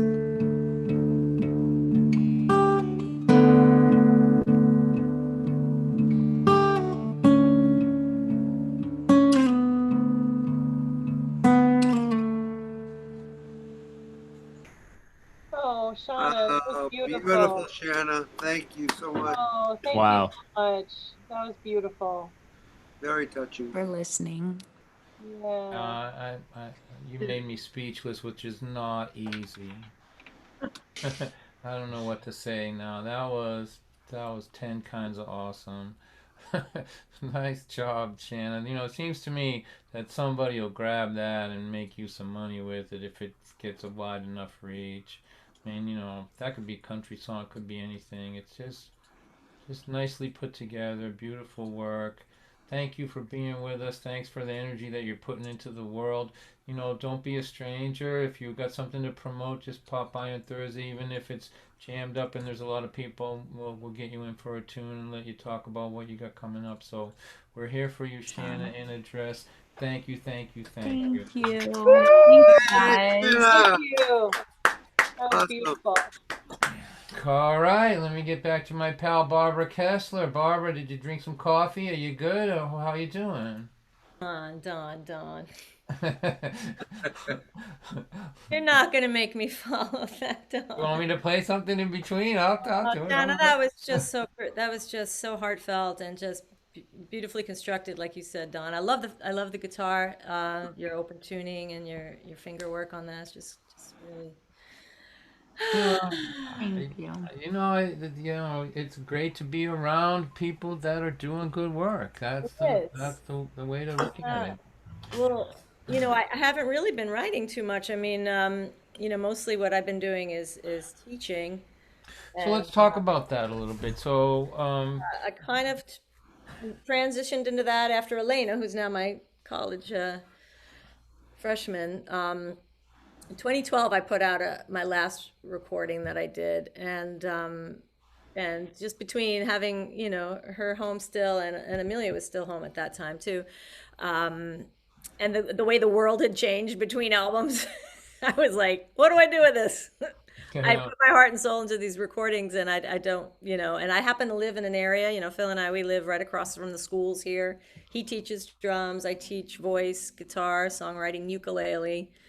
And it just sort of I fell like into the mom role of, like, you know, teaching the next generation. I have a few adult students and young adults, but a lot of kids, and it's fun, you know. well, I would say if anybody was looking to get some coaching with singing, I would recommend you highly. I mean, I love it. so I would say that to everybody here, and people, you know, it's a little deceiving. You see just the group of us here, but people are watching on YouTube and the internet and That's in great. Israel and Well, I mean, nowadays, like, people they're so motivated. I mean, when somebody wants to learn something, you know, we joke that you wanted to learn a solo and you had to pick the needle up again and again and again. And like, how did he do that? You know, but nowadays you listen listen on the internet, you got a tutorial, someone breaks it down with 3 cameras and a set of tabs and the notation, and you can just teach yourself everything. But if you want some in-person instruction, it's just great. And I studied mindfulness for a while and positive psychology, and I just kind of really got into coaching other people. And my voice is betraying me now, but I just mostly, I'm not a trained singer in the sense that, a classical singer like Michelle or, but I do love helping people find their true voice and performing with good breath and with, intentionality and all that good stuff. All right, so all you people listening, even just one time, you'd be surprised, one voice lesson, all of a sudden you know how to breathe, you find all this voice. Oh, right? You're like, what? Right? Yeah. What happened to me, Barbara? It's so funny. Like, so I would write these songs and not play the guitar, just write them in my head and go find a guitar player and say, teach me what I'm singing, right? And so that they would do that. And then what would happen is they would be playing in these keys that I would never sing in. I go, what is this? They'd say, well, this is in D or E flat. And I'd be like, they'd say, that's where you sing, right? Because I would just sit in the room and sing. And so I started playing in these keys and found all this voice, right? Like I didn't know that, right? Right. So, so a little bit of coaching from somebody can be a big difference. A little reverse engineering, and it's fun to do that with the songwriting process too, when you take somebody that you like and see what they're doing, and it's inspiring. But so is anybody else going to play? Is it my turn now? It's your turn now. Yeah, why don't you play? My turn now? Yeah. Well, I'm thinking, looking at my list of songs. Let's see. Maybe I'll do this real oldie. I'm not even sure. I have my first album that I ever put out has a song on it called Deep Country. And I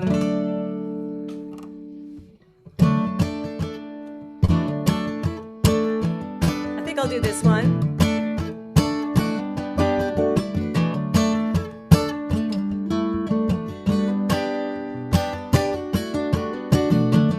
Might be madness, and it might be love. One slide of your hand, I lose what I was thinking of. I think of oceans, I think of trees. Oh, when you lose sight of the edge, you're in too deep. But it's like trying one underwater. I wish I'd stopped at the border, 'cause it's deep country, deep country, deep country. Here with you.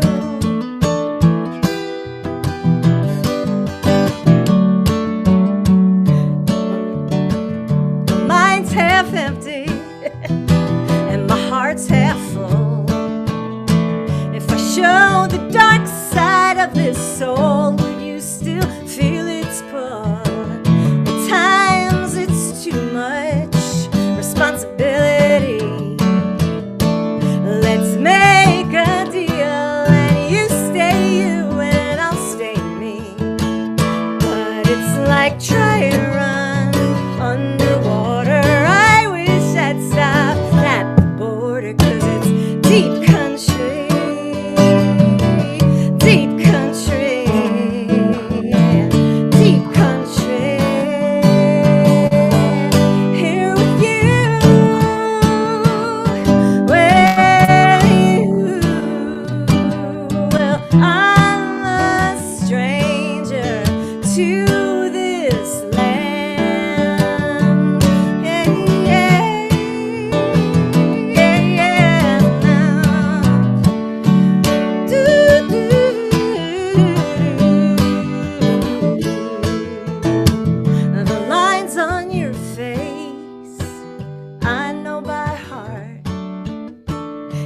Trace them back, would I find where you end and where I start? You lose perspective up this close. No fear of flying, it's falling that scares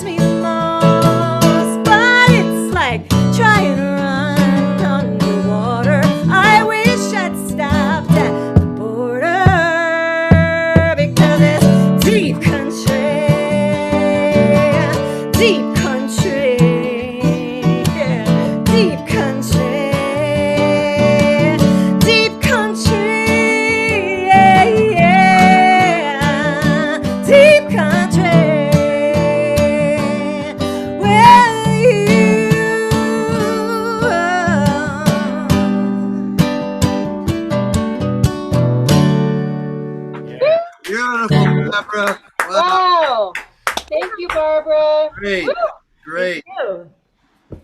Man, I remember hearing that back in the day. Back in the day. Oh, Back in man. the day. It's old home night. I remember hearing that 40 pounds ago for me. Man, that was great. Barbara, it's so good to see you, and thank you so much for being here. Let's hear it again for Barbara Kessler. For Barbara. encouraging and listening and being here.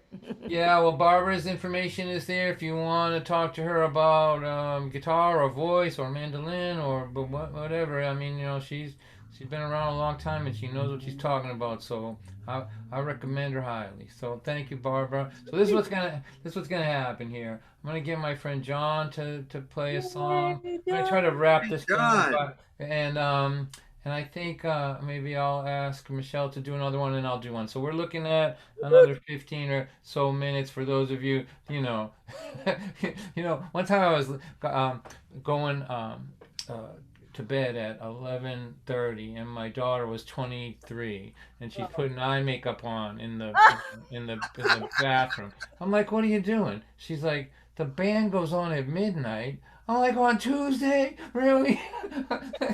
Like, my audience, I have to let them know. Honest to God, we're gonna be done at 9:30. I promise. That's why the folk music was the perfect timing. You think? Done by 8:30, 9 o'clock. You got it. If I started the show at 12 o'clock on Tuesday, there'd only be one person there, and that would be me, right? Everybody else would be sound asleep. But anyway, so this is John Schwicky, a good friend of mine. Let's see if we can get him to play a song for her. Let's make him feel welcome and Thank you all for coming and supporting the Second Friday Coffee House. Like I was saying before, it's the Coffee House's 36th season, 35th. Wow. And it's been around, and I was saying to Shanna in the private chat that I sort of staged a soft coup d'etat of the Coffee House a few years ago that the old guard was pretty happy about, because it had been going on for so long. It was the same group of people running it for a long time, and you get sort of you lose energy, and so we have a whole awesome group of people running it now and working together, and it's just it's cool that people are willing to come out for online stuff for this season, as truncated and weird as it's going to be. It's awesome that you guys that Barb and Shanna are here. Michelle, it's nice to see you. Thank you for coming and playing. This is just really great. It's a nice show of community, and I'm so thankful for Don for doing this and being part of this too, and for helping us to launch this for this year. And I'm sort of on the spot here about a song to play. I haven't been rehearsing that much these days. He and I have been writing disco songs together, so it's they're not that easy to play on acoustic guitar. So where's the money? We're gonna go to disco. Disco coming up. So he's got a new thing happening. He's got a new white suit in his closet. That'll be in next week's show that he does. Whatever it takes to keep 19 people coming to this show, I'll do it. That's right. That's right. I'd pay money for that. As long as you have gold chains on, we're here. Okay. That's up to him. I can't promise chains. I can promise disco, but I wrote this last year around this time. Heather is upstairs on the Zoom call upstairs listening, and if maybe she can make it downstairs by the end of this song and sing harmony on the last chorus with me or something. Guest appearance, a cameo. Nice. I'll move over a little bit on this side so that if I'm around here, and so maybe she can. Oh wait, I have to be on this side. Hold on a second. We'll figure this out somehow. We'll make it work somehow. Anyways, maybe she can just pop her head in, and we can figure this out. So it's a song. It's about gathering together, which is really hard to do these days, but we can hope for the future, right? So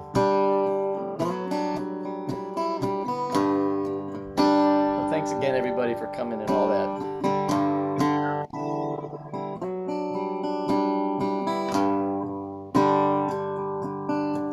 My mother baked the best damn apple pies, but she always said it was Grandma's recipe. She made them 40-something years made our house a home for friends and family. Gather round me, my children, gather round, old friends of mine. Gather round, my door is open, you are welcome anytime. Gather round my kitchen table, it's waiting for you now. Gather round, gather round, gather round.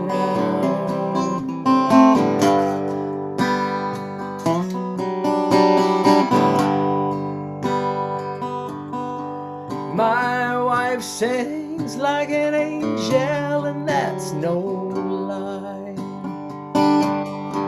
She can find a harmony in any song.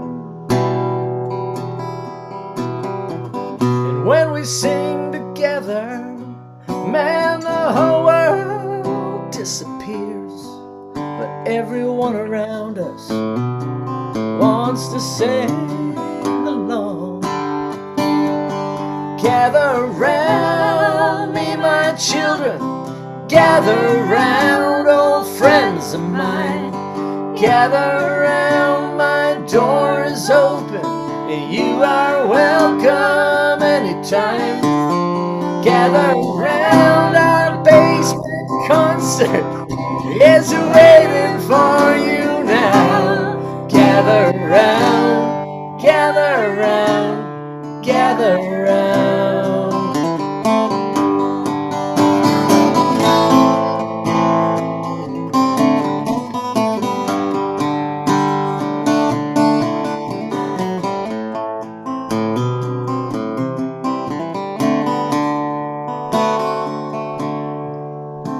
I go to church on Sundays, at least I try. I'm hungry for salvation from the news. As I listen to the sermons and the music in the air, my heart is filled with love and gratitude. Gather round me, my children, gather round, old friends of mine. Gather round, my door is open, you are welcome anytime. Gather round, my sanctuary, it's waiting for you now. Gather round, gather round, gather round. Gather round me, my children, gather round, old friends of mine. Gather round, my heart is open, and you are welcome anytime. Gather round my kitchen table, it's waiting for you now. Gather round, gather round, gather round. Gather round, gather round, gather round. Oh, John and Heather, this is amazing. Thank Very you. nice. Amazing. I love Thank this you. song. Thank you all so much. Thank you Oh. so much. You guys are great.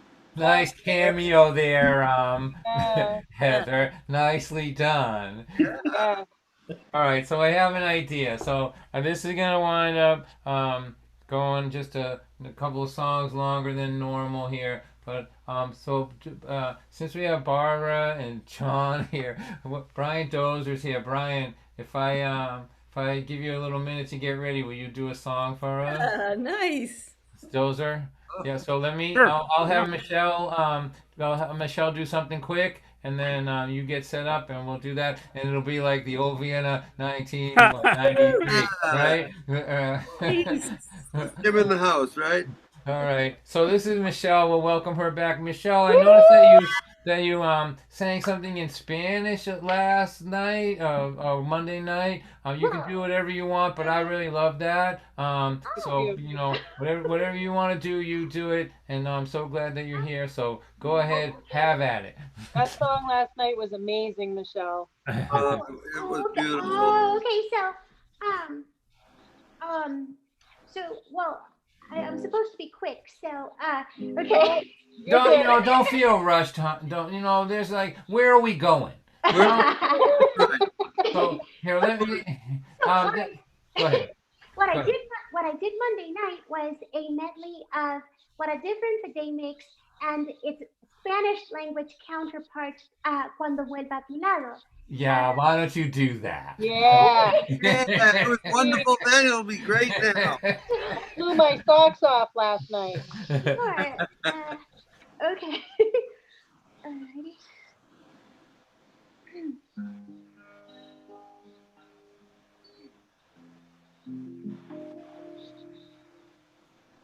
What a difference a day made.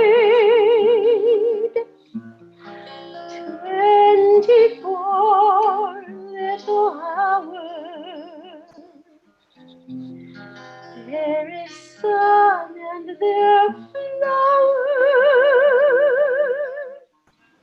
Where there used to be rain.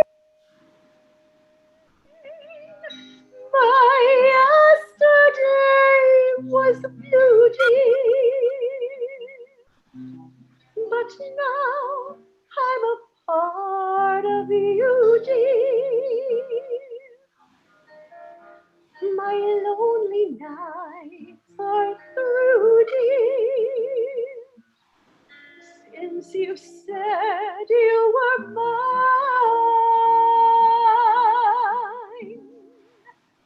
What a difference a day made. There's a rainbow before me. Skies above can't be stormy. Since that moment of bliss, that thrilling kiss, there's heaven when you find romance in your menu. What a difference a day made, and that difference is you.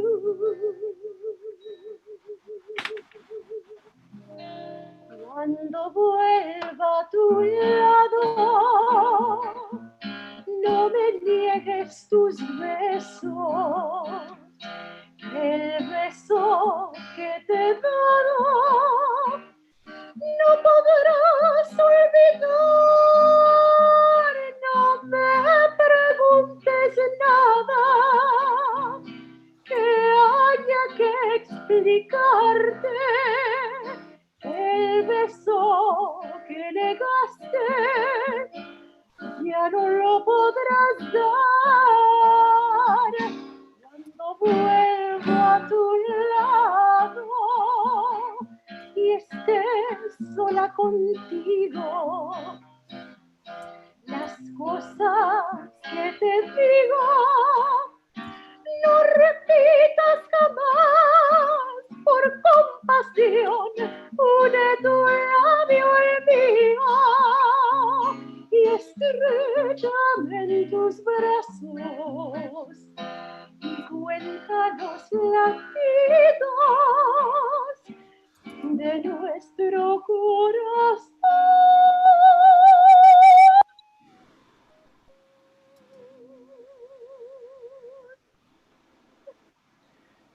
There's heaven when you find romance in your menu.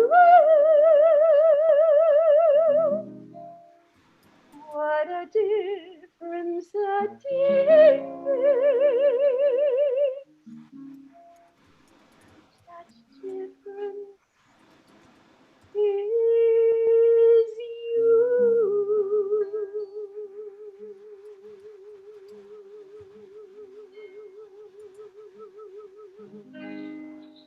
Michelle, that was Oh, just stunning. Beautiful. Maria, Oh, that was beautiful. That was oh beautiful. Michelle, man. that's amazing. Michelle, that was so stunning.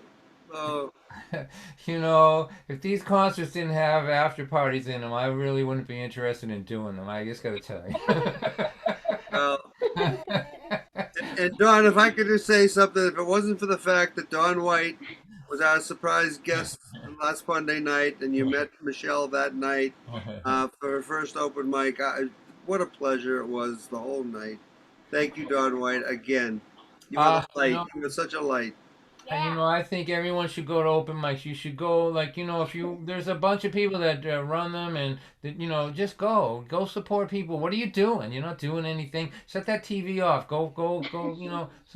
So thank you, Michelle. That was just stunning. That was stunning. Thank you so much. Let's hear it from Michelle one more time. Oh, Michelle, that was wonderful. Thank Stay in you. touch. Thank you. So before we get to the OVN 1994 open mic with Brian Dozer here, I want to Shanna sense that, let's see, she's giving away a free live album to everyone on her mailing list. So if you message Shanna your email address, she'll get you a free CD. I think you should buy the thing myself, but whatever, she'll give it to you for nothing if you don't have the money. So that's a good little reminder there. So let's talk to Brian for a minute. This is Brian Dozer. Really. Hey, everybody. Hey, Brian. So, how are you? Again, class of I guess in the 80s and 90s, all of us together out there playing the open mics and all that. And Brian's a good friend of mine. He's worked on many of my albums. He's a fantastic technician, and he's also working with Brandon now these days to help me and other people with their tech. So he's a real good guy, but he's got great songs and a good catalog of material back there. He also does children's shows. If you got kids, are you still doing that? Do you want to talk about that, Brian? When you can tune in? Yeah, I do it 3 times a week right now. It may change depending now that it's September, but Monday, Wednesday, and Fridays at 10 a.m. I've done 140 shows since March. Started on March 15th. And that's the Music Man, it's called? That's how you They call me the Music Man around here. I was named by 3-year-olds who go to my show. You're crackling a little bit. Am I? Am I too loud? I'm not sure what it is. It sounds like a cable, but go ahead. Like a cave? Yeah, it's crackling just a little bit. All right, let me make sure I'm on the right mic.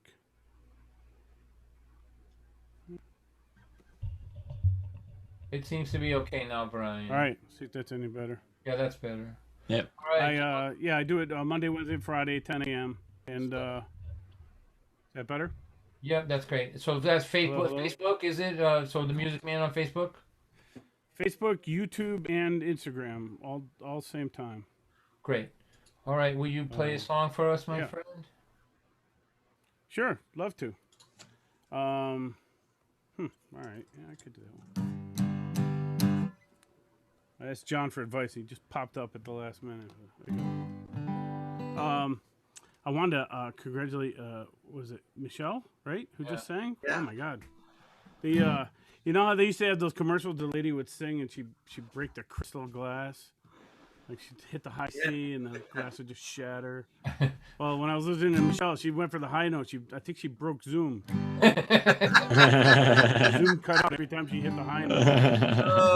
It's like so pure, Zoom couldn't handle it. This is a song I wrote about a real couple that I knew. They lived in southern New Hampshire, and I just moved here to New England. And it's before I really understood what codependent meant. And codependent was other anger issues. So just a couple that really just loved the daylights out of each other, but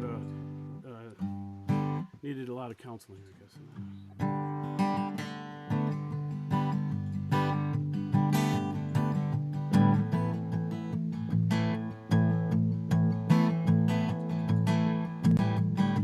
Joe gets drunk, he tells her, he says you're the best there's ever been. She calls him a liar. She says you're running at the mouth again. The birds are heading south, and then you promised we'd be there. scratches on the trailer, and there's plywood on the floor. Nads wants to remodel.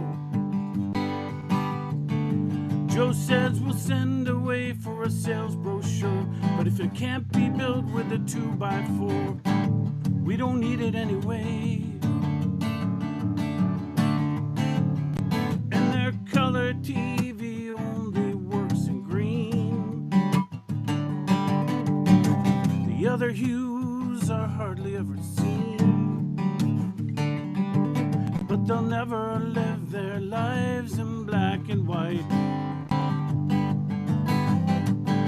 Reds are there to illuminate the highs, and the blues are there to soften up the blows. The bottom has no end when you're that low.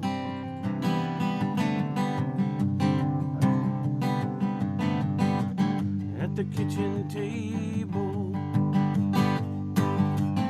Joe says, I don't love you anymore. She says, you lousy bastard. She throws her Millers at the door, knocks Joe flat down to the floor and says, I don't need you anyway. But still they make love under the TV screen.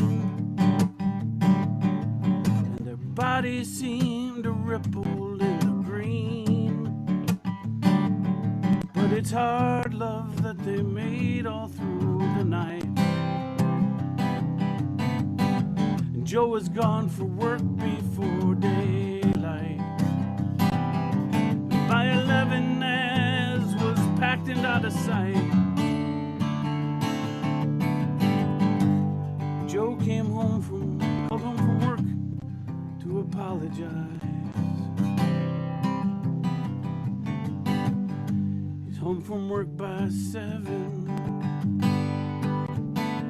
He picked up some Chinese at the mall. He wanders around the trailer. He's waiting for her call. Yes, he's waiting for her call. When's she ever coming home? And that color TV only works in green. The other hues are hardly ever seen, but they'll never live their lives in black and white. 'Cause the reds are there to illuminate the highs, blues are there to soften all their blows. Bottom has no end when you're that low.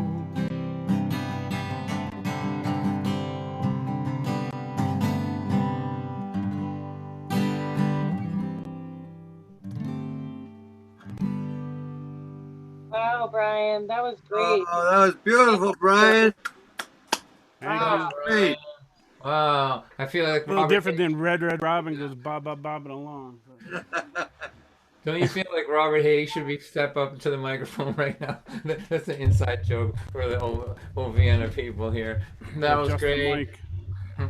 All right, listen, thank you everybody for coming. Let's hear it for all of our artists who performed. We're all great. All great, especially our leader, Don White. I'll tell you. Thank you. Listen, we're here every Thursday. You stop by. Barbara, if you got something you want to do, anybody, just come in. I can't promise to have a spot for everybody because, you know, whatever, but I'll do my best to have us all at least experience on some level some sense of community, you know. And as I say all the time, if you know somebody that's alone, give them a call. Use the old humble telephone. You might be the only person they talk to this month. So I'm going to sing this song and we're going to wrap this up. This is a song I sang at my daughter's wedding. My daughter got married in Costa Rica. She's like, I want to go someplace where you have to really want to be at it to come to it. So she filtered out those people that. Anyway, here we go. This, when I met all the folks that, John and Brian and Barbara, I was the only one with kids at the time, right? So now they're all they're all family people now. So, and I'm working on grandchildren, 4 of them now. That's right.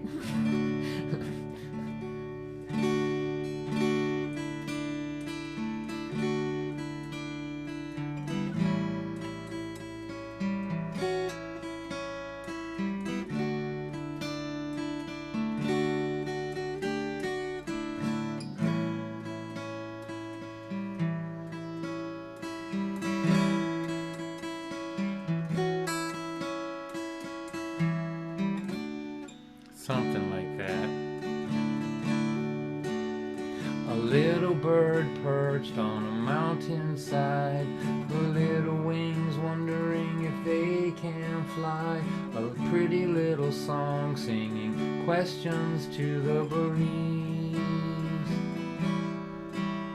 Can these little wings really bring me to my dreams? The wind is there to dance upon, the rain keeps the rhythm in the dreamer's song. And when you ask me why the sky is blue, I'll tell you blue is the color of the boundless dreams of little birds who sing like you. She knows you love her, she knows you're right, that there really is danger in the wind at night. And she sees how you worry every single time she leaves. But in her dreams at night, it's only blue sky that she sees. The wind is there to dance upon, the rain keeps the rhythm in the dreamer's song. And when you ask me why the sky is blue, I'll tell you blue is the color of the boundless dreams of little birds who sing like you. And now you stand behind her on the mountainside. When she looks back, you see the whole world in her eyes. When the wind lifts her skyward, her song is on the breeze, singing, can these little wings really bring me to my dreams?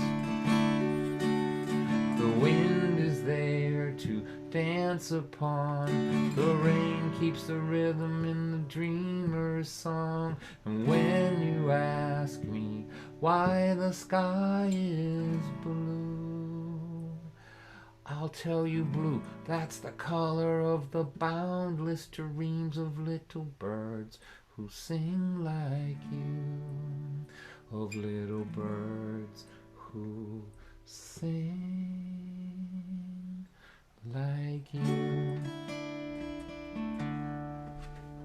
Ta-da! Beautiful, Don. Beautiful night. Amazing. Really fabulous night, Don.